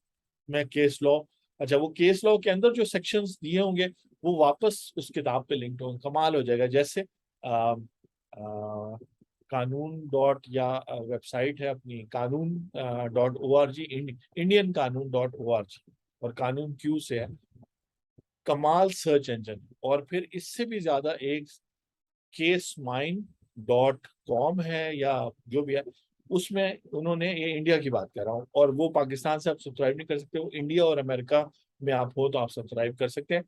उसमें उन्होंने आर्टिफिशियल इंटेलिजेंस डाल दिया, उसमें आप अपना केस ब्रीफ अगर डालेंगे, कि आप जिसको हम ग्राउंड्स ऑफ अपील कहते हैं, ग्राउंड्स ऑफ अपील डालेंगे तो वो एनालिसिस करेगा, क्योंकि आपने ग्राउंड्स ऑफ अपील में टर्म्स भी यूज किए होंगे और आपने केस लॉज भी दिए होंगे, तो वो उनको मैच करेगा और वो कहेगा, वो आपको मजीद सजेस्ट करेगा कि ये की टर्म्स डाल दो, ये ग्राउंड्स ऑफ अपील डाल दो। यानी कि जो यंगस्टर है, अगर वो पालकी वाला साहब की किताब शुरू से ही अब नहीं पढ़ना है, तो वो जो एआई है ना, casemine.com जो वेबसाइट है, या casemine.org इंडियन जो वेबसाइट है, वो जो है, वो जो न्यू इंटर्न्स है उनकी जरूरत खत्म कर देगी, या इवन सेमी सीनियर, फिर सिर्फ जो एक्सपर्ट्स हैं वो रह जाएंगे। क्योंकि जब कंप्यूटर आपको बता सकते हैं यार ये आपने ग्राउंड्स ऑफ अपील लिखे हैं ये, और जैसे लिंक्डइन में वो आपको बताता है कि आपकी जॉब प्रोफाइल में ये जो एग्जिस्टिंग जिस जॉब के लिए आप अप्लाई कर रहे हैं उसमें और इसमें इतने स्किल्स का गैप है,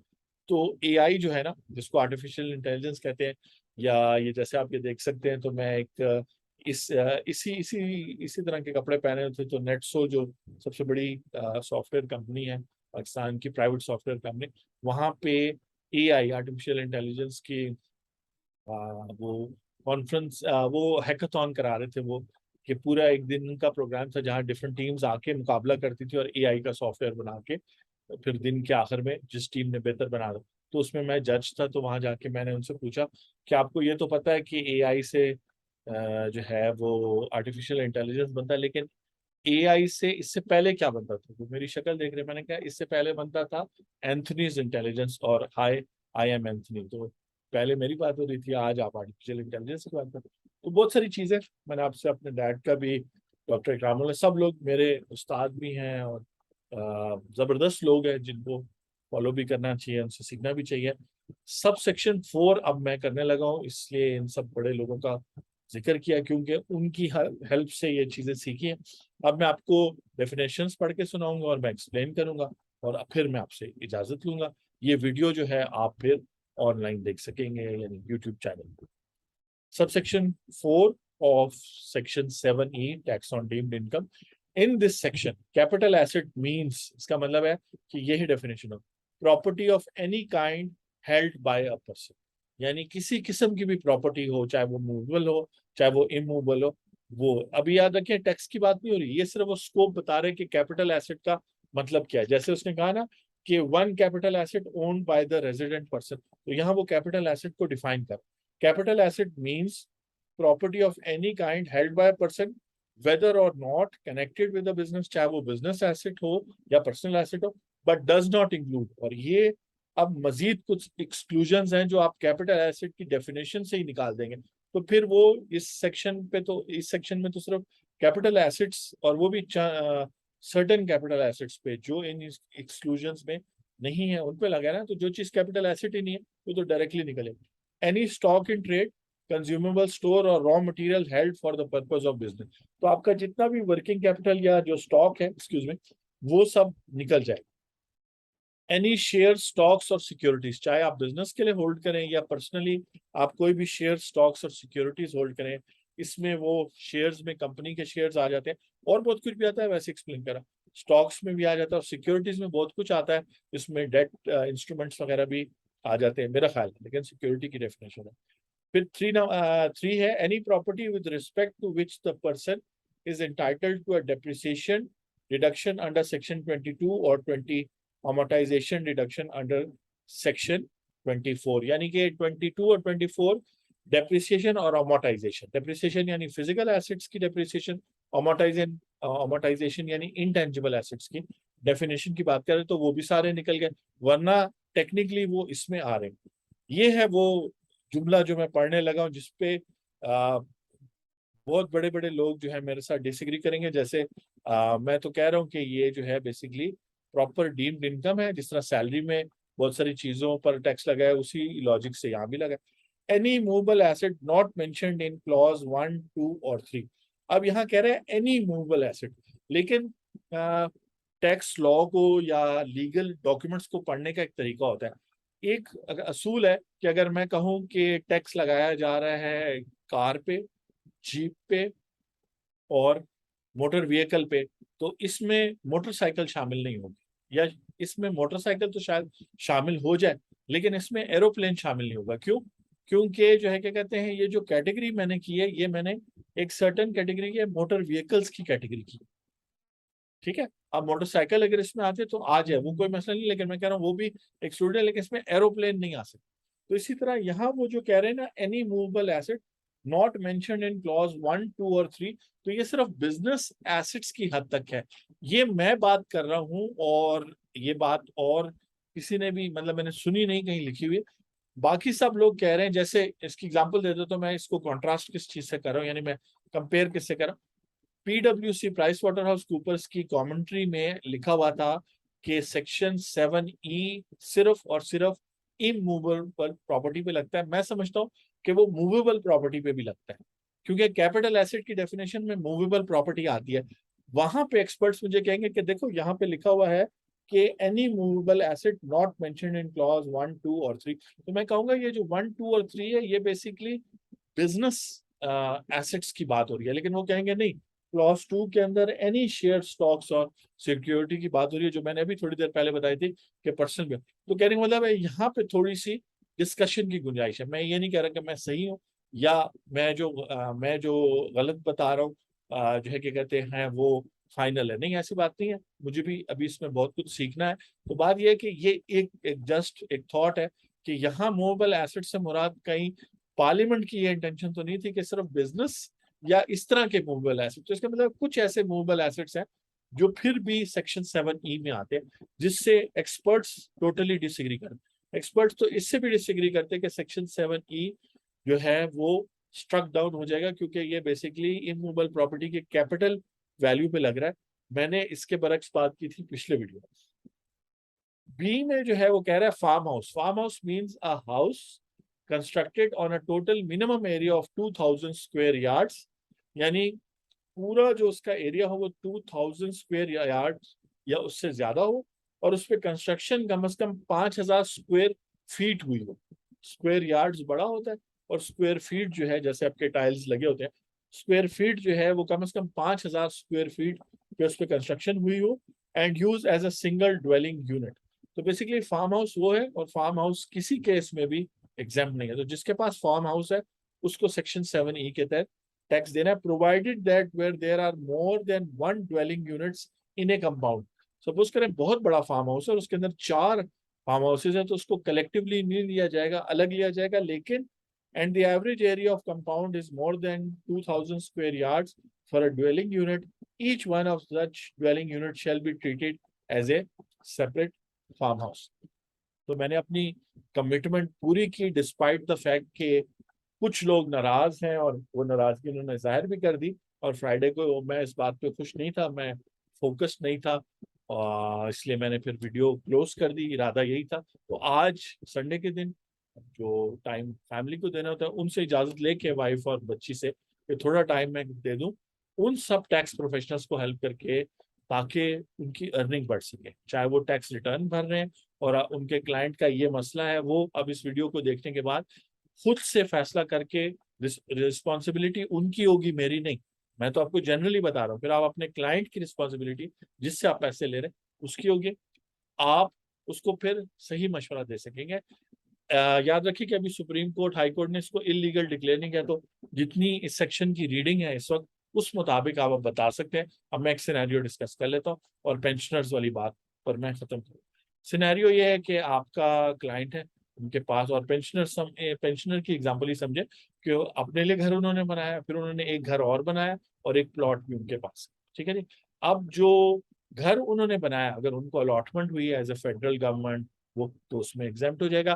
फिर वो जो सेकंड घर उनका है, वो क्लॉज ए में जहाँ इजाजत दी गई है कि वन वो है, बात रह जाएगी उस प्लॉट की। अब उस प्लॉट की वैल्यू अगर 2 करोड़ 50 लाख से ऊपर जाती है, 4 करोड़ है, तो फिर आप 1 करोड़ 50 लाख पे, आप देखें ना, 1 करोड़ 50 लाख पर 5% लेंगे, ठीक है, उसका 5% लेंगे और उस 5% पर 20% कैलकुलेट करेंगे, तो कुछ लाख, 1-2 लाख रुपए टैक्स आएगा। मैं सजेस्ट करूंगा आप वो पे कर दें। अब ये पेंशनर की बात होगी। अब पेंशनर्स के बारे में मैं ये सोच रहा था कि मतलब पेंशनर्स का एक पूरी कैटेगरी बनेगी। अब पेंशनर का मतलब वो शख्स जो जॉब करता था, प्राइवेट सेक्टर हो या जो है वो जो भी हो। हमें ज्वाइन भी किया है मोहम्मद अली, हमारे लास्ट टाइम भी मेरे ख्याल थे, तो ज्वाइन कर रहे हैं। मैं अपनी बात फिर उनको ज्वाइन करने देते हैं, फिर मैं अपनी बात कंप्लीट करता हूँ, अगर उनका कोई क्वेश्चन होगा तो वो देख लेंगे उसके अंदर, ठीक है जी।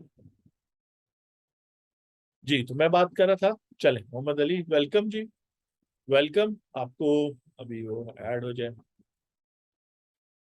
कल को जब ज्यादा लोग होंगे तो फिर ये जरा मुश्किल होगा। अच्छा जी, मोहम्मद अली वेलकम। इस तरह है कि मैं बिल्कुल कंक्लूड करके खत्म करने लगा था, मैं एक एग्जांपल दे रहा था। ये वीडियो अब मोस्ट प्रॉब्ली 2 घंटे बाद यूट्यूब पे अपलोड हो जाएगी। मैंने सेक्शन 7E शुरू से आखिर तक पहले हर एक सब सेक्शन को रीड किया और फिर मैंने उसको एक्सप्लेन किया, और कुछ क्वेश्चंस और क्रॉस क्वेश्चंस आए हुए थे तो मैंने उनका जवाब दे दिया। अगर आपका कोई क्वेश्चन है तो पूछ ले, वरना मैं आपकी इजाजत से, क्योंकि आप अभी आए और मैं इसको कंक्लूड कर रहा हूँ, क्योंकि ये तकरीबन जो है ना 1 घंटा कंप्लीट होने लगा। तो मैं ये कह रहा था कि जो पेंशनर्स हैं उनका एक अलग ग्रुप बन जाएगा जब वो पिटिशन करेंगे, और वो डायरेक्टली भी सुप्रीम कोर्ट को पिटिशन कर सकते हैं, क्योंकि जो केसेस मेरे ख्याल से सेक्शन 7E में कामयाब होंगे, वो केसेस जो फंडामेंटल राइट्स के बेसिस पे जो पिटिशन फाइल की होगी, ठीक है। और जो लेजिस्लेटिव कॉम्पिटेंस के बेस पर वो करेंगे, मेरा नहीं ख्याल कि उनको ज्यादा सक्सेस मिलेगी। लेकिन मैं ठीक है, being a high court advocate और 20-25 साल मेरा एक्सपीरियंस हो गया, लेकिन ऑब्वियसली ये मेरा प्रोफेशनल ओपिनियन है, जो आप समझ सकते हैं कि एक लिमिटेड ओपिनियन है। इसको आप अपनी बेसिस ना बनाएं डिसीजन के लिए। बड़े बड़े एक्सपर्ट पाकिस्तान में भी और पाकिस्तान से बाहर भी पाकिस्तानी लॉ के एक्सपर्ट बैठे हैं, वो बताएंगे, लेकिन ये मैं अपना ओपिनियन ऑन रिकॉर्ड दे रहा हूँ, ताकि जैसे जैसे डेवलपमेंट हो, जैसे जैसे मैं भी सीखता जाऊं, तो मैं अब अपनी बात करूँ। तो फंडामेंटल राइट्स ये कैसे वायलेट करता है? वो इस तरह करता है कि एक पेंशनर है, वो पेंशन ले रहा है और उसने काफी सारी अमाउंट जो है वो बहबूद सर्टिफिकेट, मैं आपको एक स्पेसिफिक एग्जांपल दे रहा हूँ जहां पे ये स्ट्रक डाउन हो सकती है, ठीक है जी। वो ये है कि नहीं, कोई बात नहीं, ठीक है, आप उस पर यूट्यूब पे दे रहे हैं। मैं एक स्पेसिफिक एग्जांपल दे रहा हूँ, फिर मैं आपसे इजाजत लूंगा। आज संडे का दिन है, फैमिली टाइम है, लेकिन चूंकि मैं फ्राइडे को नहीं कर सका तो मैं आज कर रहा हूँ, फैमिली से इजाजत लेने के बाद, उसके बाद फिर उनका टाइम शुरू हो जाएगा। अच्छा, एक पेंशनर है, उसके पास 3-4 प्लॉट्स हैं, ठीक है जी, और एक घर उसने बनाया हुआ है। अब वो जो प्लॉट्स हैं वो किसी एक्सक्लूजन में नहीं फॉल करते, तो उस पर टैक्स बन रहा है, और उसने जब खरीदे थे तब तो लाखों में थे, लेकिन अब करोड़ों में। अब फंडामेंटल राइट्स कैसे वायलेट हो रहा है वो मैं आपको बताता हूँ।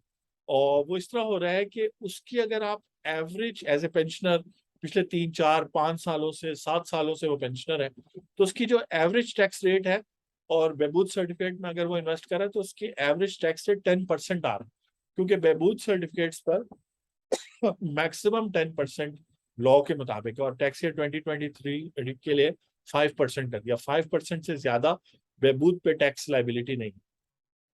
अब एकदम से उसकी एवरेज टैक्स रेट इस सेक्शन 7E की वजह से 10% से बढ़ के 45% हो जाती है। ये अब कॉन्फिस्केशन में आता है, यानी कि एकदम से आप एक शख्स पे ऐसा कानून आपने बना दिया, हर शख्स पे नहीं लेकिन इस क्लास ऑफ पर्सन पे, पेंशनर्स पे टैक्स लग गया है जो उनकी टैक्स लाइबिलिटी से, अब आप देखें ये 300 टाइम्स ज्यादा है, या चलो उस तरह नहीं काउंट करते, तो 10% से 45। तो ये रीड डाउन होने करने की जरूरत होगी, यानी सुप्रीम कोर्ट को, हाई कोर्ट्स को यहाँ पे कोई ना कोई इस सेक्शन को इस तरह से कंस्ट्रक्ट करने की जरूरत होगी कि इतना बर्डन आप किसी भी, अब आप सैलरीड पर्सन पर आ जाए, सैलरीड पर्सन पर आ जाए और उसको अगर यही सेम सिनेरियो होता है कि उसका टैक्स रेट जंप करता है 15% पर, वो नॉर्मली दे रहा है। और अच्छा, अब हमारे यहाँ चूंकि टैक्स रिटर्न में झूठ बोला जाता है, तो हो सकता है लोग बहुत सारी इनकम छुपा रहे हैं, इंक्लूडिंग बहुत सारे लोगों ने रेंटल पे दी होती है अपनी प्रॉपर्टीज, 8-10 प्रॉपर्टीज होती है, वो जो है वो प्रॉपर्टीज उन्होंने रेंट पे दी होती है, लेकिन वो रेंटल इनकम ही नहीं शो करते, वो कहते हैं खाली पड़ी। वो लोग जो है फिर वो तो एक्सपेक्ट ना करें कि उनको फायदा होगा, क्योंकि वो तो फिर बात सामने आएगी कि नहीं, इतनी प्रॉपर्टी वो होल्ड कर रहे हैं, इतनी ज्यादा प्रॉपर्टीज, और उनसे रेंट भी नहीं आ रहा, तो भाई कैसे आप चला रहे हैं। तो टैक्स रिटर्न तो सेल्फ असेसमेंट स्कीम के तहत जाती है, लेकिन सुप्रीम कोर्ट में जब एडवोकेट सुप्रीम कोर्ट खड़े होंगे, वो नहीं सुप्रीम कोर्ट के जजेस को कह सकते कि जी इनकी 10 प्रॉपर्टीज हैं और इनकी सिर्फ पेंशन आती है 80,000 रुपए और साल की इनकी 12 लाख रुपए इनकम है टैक्स रिटर्न के मुताबिक। तो कहेंगे ये घर जो सारे उन्होंने बनाए हैं उनको मेंटेन कैसे किया जाता है, अगर आपके पास इतनी प्रॉपर्टीज हो, तो झूठ जो है सामने आ जाएगा। तो मैं कॉन्ट्रास्ट कर रहा हूँ, एक जगह जहां जेन्युइनली एक शख्स की और इनकम है ही नहीं उसके और एसेट्स है ही नहीं, और एकदम से उसकी टैक्स रेट 10% से 45% पे चला गया, जैसे पेंशनर के केस में, तो ये कॉन्फिस्केशन में आता है, ये बहुत ज्यादा टैक्स बर्डन है ये। क्योंकि मैक्सिमम टैक्स अगर कंपनीज भी जो पे करती है वो 40% तक पे करी, और अगर वर्स्ट केस सिनेरियो किसी पर 60% टैक्स चला जाता है, तो वो तो इस टैक्स को ना पे करने की एक रीजन बन सकता है। ये है फंडामेंटल राइट्स, और इसमें मैं आर्टिकल, अगर गलती नहीं कर रहा, 23-24 की बात कर रहा हूँ, राइट टू ओन प्रॉपर्टी, यानी वो पैसा आपका है जो टैक्स की सूरत में जबरदस्ती एक तरह से आपसे लिया जा रहा है। अगर 45% आपकी income as a pensioner government ले लेगी, तो फिर आप क्या करेंगे। ऑलरेडी महंगाई जो है वो 45% बढ़ी, वो रीजन नहीं बनेगी आपको बचाने की, लेकिन ओवरऑल फैक्ट्स भी तो देखने ना कि टैक्स किस जमाने में लगाया गया है। सुप्रीम कोर्ट तो खासतौर पे बहुत कुछ देखेगी, इसलिए टाइम भी बहुत कुछ लेगी। और हम टैक्स दोस्ती यूट्यूब पे भी और taxdosti.com पे जो हर जगह फॉलो करते रहेंगे। और चूंकि मैं पहले दिन से बता रहा हूँ, लेकिन इस सेक्शन 7E में, और पहले जो 214D लगा था और सेक्शन, लोग 1-1, 2-2 साल बाद जागते थे। अब जो है टैक्स दोस्ती कैसे लोग जल्दी जागे, और ये टैक्स है भी ऐसा कि अभी लगा है, तो लोगों को जागना पड़ा। तो ये सारी चीजें, तो बहुत शुक्रिया जी। मोहम्मद अली खान साहब का शुक्रिया अदा करूंगा कि वो रेगुलरली विजिट करते हैं, आते हैं। एक बंदे के आने से कह रहे हैं ना, सपोर्ट करना है इस काम को। मैं ये काम इसलिए कर रहा हूँ कि आप एज ए टैक्स प्रोफेशनल बेहतर पैसे कमा सके। जब आप बेहतर कमाएंगे तो आप बेहतर खर्च करेंगे, इकॉनमी बेहतर होगी। टैक्स कंसल्टेंट की बात कर रहा हूँ, टैक्स पेयर जो है अगर वो समझेगा तो उसको थोड़ा टैक्स बचेगा भी, क्योंकि वो अगर अपने कंसल्टेंट के साथ मिलके अपनी टैक्स रिटर्न बनाए, यकीन जाने कि काफी सारा फायदा होगा। अब वो लोग जिन्होंने प्रीवियस ईयर्स में अपने अच्छे रिफंड्स क्लेम कर लिए थे, आगे वो 7E में हेल्प होगा। लेकिन आज ही बिजनेस रिकॉर्डर में खबर आई है, और मुझे बड़ा अफसोस है कि गवर्नमेंट कोई एक्शन बिल्कुल नहीं लेती। और वो खबर ये है कि FBR रिमूव, जो मैं आपको पढ़ के सुना देता हूँ, ये है 25 सितंबर का संडे का Business Recorder. FBR removes a tab from new IT return form under IRIS, past refund adjustment claims are being rejected. तो दो खबरें, एक तो वो जिन लोगों ने सेक्शन 170 के तहत रिफंड अप्लाई किए थे वो धड़ाधड़ रिजेक्ट हो रहे हैं। दूसरा ये है कि जो जिन लोगों का प्रीवियस टैक्स रिटर्न, और ये इसमें केस लॉ अवेलेबल है कि जो प्रीवियस ईयर का टैक्स रिटर्न है उसको कानून में लिखा है, सेक्शन 170 के सबसेक्शन 4 में लिखा है कि आप उसको न सिर्फ इनकम टैक्स बल्कि सेल्स टैक्स रिटर्न और FED की रिटर्न में भी आप अपनी excess tax liability tax refund को क्लेम कर सकते हैं। वो खाना ही हटा दिया। एक जुमला होता था मजाक की अगर बात है, खाना खराब, तो वो खाना ही उन्होंने हटा दिया, खाना खराब कर दिया कि अब आप रिफंड क्लेम, मतलब जब आपकी admitted tax liability tax year 2022 की कंप्यूटेशन के सेक्शन में टैक्स चार्जेबल के हेड के नीचे इनकम टैक्स रिटर्न में आती है, तो वो खाने में आप लिख देते। बहुत सारे लोग मिस यूज कर देते, लेकिन जो जेन्युइन लोग हैं उनको तो प्रॉब्लम हो रहा है। एग्जाम्पल मैं लेता हूँ, and it would be wrong to say that I got interest in tax and accounting practice after watching your videos on. अच्छा चल, ये तो बड़ी अच्छी बात है कि आपका क्वेश्चन जो है, आपका इंटरेस्ट हुआ है। मकसद इंटरेस्ट ही जगाना है, क्योंकि देखें ना, ये वीडियोस यही कर सकती है, आपको थोड़ा सा एक्साइटेड बना सकती है। जैसे क्रिकेट मैच देख के बंदे को थोड़ी एक्साइटमेंट होती है, तो थोड़ा सा एक्साइटिंग कर दें इसको। इसीलिए तो मैं, जब मेरी वीडियोस पर 2-3 लोग भी व्यू करते थे जब सितंबर 2018 में स्टार्ट की थी, तो मैं बड़ा एक्साइटेड था कि 2-3 लोग तो देख ही रहे ना। अब माशाल्लाह 500-600 लोग एक रेगुलर पहले 10-15 दिनों में देख लेते हैं, और फिर उसके बाद एक कुछ वीडियोस तो आगे तक जाती हैं जिनमें ये सारी वीडियोस में। वो कह रहे हैं जी, क्वेश्चन क्या है जी, should we expect an extension? हाँ जी, बिल्कुल। मैंने ये बात की कि देखिए, मैं तो गवर्नमेंट नहीं हूं ना, तो मैं आपको गारंटी तो नहीं दे सकता, लेकिन मैं ये कह रहा हूँ कि 25 साल हो गए। 1997 में फर्स्ट टाइम था कि 30 सितंबर थी, रफाकत बाबर एंड कंपनी मेरी ऑडिट फर्म थी, जिसमें मैं एक जूनियर इंटर्न अपना इंटर्नी था, यानी कि मैं अपना टैक्स अपना सीए का ट्रेनी स्टूडेंट था, ठीक है ना जी। मुझे अभी तकरीबन साल हुआ था, मैं ऑडिट फर्म में जो है अपनी इंटर्नशिप मेरे मुख्तलिफ ऑडिट्स किए थे, तो फिर मुझे टैक्स डिपार्टमेंट में शिफ्ट किया।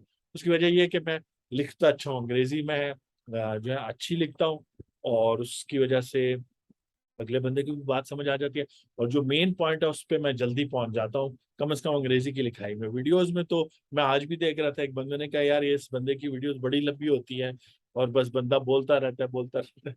तो मैं बिल्कुल समझ सकता हूँ अगले बंदे की, कि मुश्किल हो सकता है टू द पॉइंट वो समझना चाहता हो, जिसके लिए ये चैप्टर्स भी बने हुए हैं। लेकिन कहने का मतलब ये है कि एक्सप्लेन करने में टाइम तो लगता है, लेकिन लिखने में ये है कि आप लिखें। तो मुझे टैक्स डिपार्टमेंट में शिफ्ट किया गया, तो 30 सितंबर में पेपर बेस्ड टैक्स रिटर्न्स होती थी। तो मुझे याद है कि रात को 9 बजे हमारे जो टैक्स मैनेजर थे, चार्टर्ड अकाउंटेंट थे, उन्होंने कहा कि जी अब आप ये रिटर्न्स भरना बंद करें, और आप एक्सटेंशन की एप्लीकेशन लिखें। एक प्रिंटेड कागज था, उस पर क्लाइंट का नाम लिखना था, टैक्स ईयर लिखना था 1990, उस वक्त थोड़ा सिस्टम फर्क था, टैक्स ईयर लिखना था, और नीचे अपनी साइन करना था। और इतने इतने हम सारों ने तैयार करके गए, और वहाँ कमिश्नर के ऑफिस बैठे रहे रात 12-1 बजे तक। फिर कमिश्नर के पीए वगैरह ने लिया, उन्होंने कहा जी आप रफाकत बाबर एंड कंपनी से आए हैं, आप लोग जाएं बेफिक्र है। अगले दिन हम गए तो स्टैंप के साथ में वो एक्सटेंशन मिल गई। वो 15 दिन की थी, जो अब आप ऑनलाइन भी मिलती है। तो फिर जो है क्या कहते हैं, हमने एक्सटेंशन ले ली। आप पूछ रहे हैं कि डेट आगे हुई होगी कि नहीं, तो 30 मुझे या मतलब 25 से 30 साल पुरानी बात है, लेकिन 1997 में भी डेट आगे हुई थी। फिर जब आगे भी हुई थी, फिर भी हम रात को एक्सटेंशन ले गए थे, क्योंकि पहले ये होता था कि रात को 12 बजे अनाउंसमेंट होती थी। तो जो हम ले गए थे और हमने सबमिट कर दिया, जब हम वापस आए रात 12 बजे, जब तो 12 बजे जो है वो कॉल आ गई हमारे टैक्स मैनेजर को टैक्स डिपार्टमेंट से कि जी हमने एक्सटेंशन दे दी, तो 1 महीने की। तो हमने तो 15 दिन के लिए अप्लाई की थी, तो वो एप्लीकेशन जाया नहीं गई, लेकिन कहने का मतलब 1 महीने की मिल गई। तो उस टाइम से, अब मैं आपको किस्सा 97 का मतलब है 25 साल, 2022 में 25 साल तो ये। फिर उसके बाद जब स्टूडेंट नहीं भी रहे, फिर यूनिवर्सिटीज में पढ़ाते रहे, टैक्स की डेट फॉलो करते थे। फिर उसके बाद 2014 में जब आयरस आया, फिर तो ये बड़ी सिस्टमेटिक हो गया। और फिर अब 2017 से ऑनवर्ड तो टैक्स दोस्ती यानी खुद एज ए प्रैक्टिस कर रहे। तो ये डेट्स की जो कहानी है, मतलब मैं आपको पिछले 5 सालों में बता सकता हूँ। इमरान खान की गवर्नमेंट ने एक दफा एक्सटेंशन दी थी, उसके बाद नहीं की। इस गवर्नमेंट का स्टाइल ये है, अपना अपना स्टाइल होता है, कि एक तो ये देखे, सॉरी अखबार पीछे गिर गया, वो अभी तक आयरस में एरर्स है, ठीक है। दूसरा फ्लड आया हुआ है 1/3 ऑफ द कंट्री, तो वैसे ही टैक्स रिटर्न हो, पेपर टैक्स रिटर्न की भी उन्होंने ऑप्शन दे दिया। तो डेट ने तो आगे जाने ही जाना है। कितना आगे जाना है, मेरे अंदाजे से तो 15 दिसंबर तक ये एक्सटेंड कर ही लेंगे। लेकिन अगर आप मेरे जाने पे जाएंगे नहीं, आप अपनी स्ट्रैटेजी रखें, मैं आपसे अपनी स्ट्रैटेजी। कुछ केसेस होते हैं जो बहुत क्रिटिकल होते हैं, लेकिन 30 सितंबर तक वो जो है वो नहीं कंप्लीट हुए होते, उनके लिए ऑनलाइन एप्लीकेशन, वो भी तकरीबन दिन के शुरू में 30 सितंबर के मॉर्निंग में ही आप फाइल कर दें। अगर एक्सटेंशन हो जाए तो ठीक है, वो वही वाली 1997 वाली मैंने जो अभी आपको बात बताई, इतने सारे पेपर उठा के हम ले गए थे अपने क्लाइंट्स के, और वो दे दिए। और फिर रात को 12 बजे फोन आया कि एक्सटेंशन हो गई। तो अब ऑनलाइन जब आप सुबह अप्लाई कर लेंगे, क्योंकि शाम तक तो आयरस बिजी हो जाएगा, 15 दिन आपको उन क्रिटिकल केसेस के लिए मिल जाते हैं। याद रखें कि अगर डेट क्लोज हो जाती है, तो आपको पर क्लाइंट 1000 जुर्माना। तो अब आप खुद डिसाइड कर लें कि आपने रिस्क लेना है। ये इंडिविजुअल्स के है, AOP के 10,000 है और कंपनी के 20,000, लेकिन कंपनी की लास्ट डेट 31 दिसंबर है। नॉर्मली ये जो पहली होती है ये हर गवर्नमेंट एक्सटेंड करती है। उसकी वजह गवर्नमेंट ने एक फैक्ट हाईलाइट करना है कि हमने देखे हैं सबसे ज्यादा टैक्स रिटर्न इस साल था और हर साल बढ़ती रही है। 2017 के बाद तो जब से टैक्स दोस्ती आए फिर तो बहुत बढ़े, 1 मिलियन से अब ये 4 मिलियन तक चली गई। तो अभी अगर Pakistan tax Karachi tax bar इसकी रेगुलर फिगर भी प्रिंट करता है। अगर आप कराची टैक्स बार की वेबसाइट पे चले जाए, अगर वहां पे अभी तक 20 लाख हुई है ना, तो फिर ये भी एक इंडिकेटर है कि डेट आ गई। तो मैं जो मेरी जो थिंकिंग पैटर्न है वो मैं देसी तरीके भी इस्तेमाल करता हूँ, साइंटिफिक तरीके भी। अब ये कराची टैक्स बार की जब वो फिगर ट्रैक करते हैं कि अभी तक कितनी है, तो अगर वहां पे 20,000 हुई है, क्योंकि मैंने अभी अपने क्लाइंट्स के लिए भी डिसाइड करना है कि मैंने क्या करना है, तो 20 लाख तक भी अगर रिटर्न फाइल हुए तो इसका मतलब डेट एक्सटेंड है। लेकिन अगर 30-35 लाख हो गई है तो फिर आप डाउटफुल हैं कि डेट। लेकिन ये ट्रेडिशनली 1 महीने एक्सटेंड तो हो ही जाती है। लेकिन 30 सितंबर को 5:30 से 7 बजे मैं बैठा हूँगा। ये जो एक्सटेंशन वाला कानून है सेक्शन 119 वगैरह, इस पर भी बात करेंगे, आपके क्वेश्चन भी ले लेंगे। Thank you very much Mohammad Ali साहब, अली खान साहब भी। और आप दुआ है कि आप भी प्रोग्रेस करें। अगर टैक्स पेयर है तो आपको टैक्स ज्यादा से ज्यादा बचे, अगर टैक्स प्रैक्टिशनर है तो आप अच्छी टैक्स प्रैक्टिस कर सकें और अपने क्लाइंट्स को फायदा दे सकें। आपसे मुलाकात होती है अब 30 सितंबर को और होपफुली डेट एक्सटेंशन के साथ। Thank you.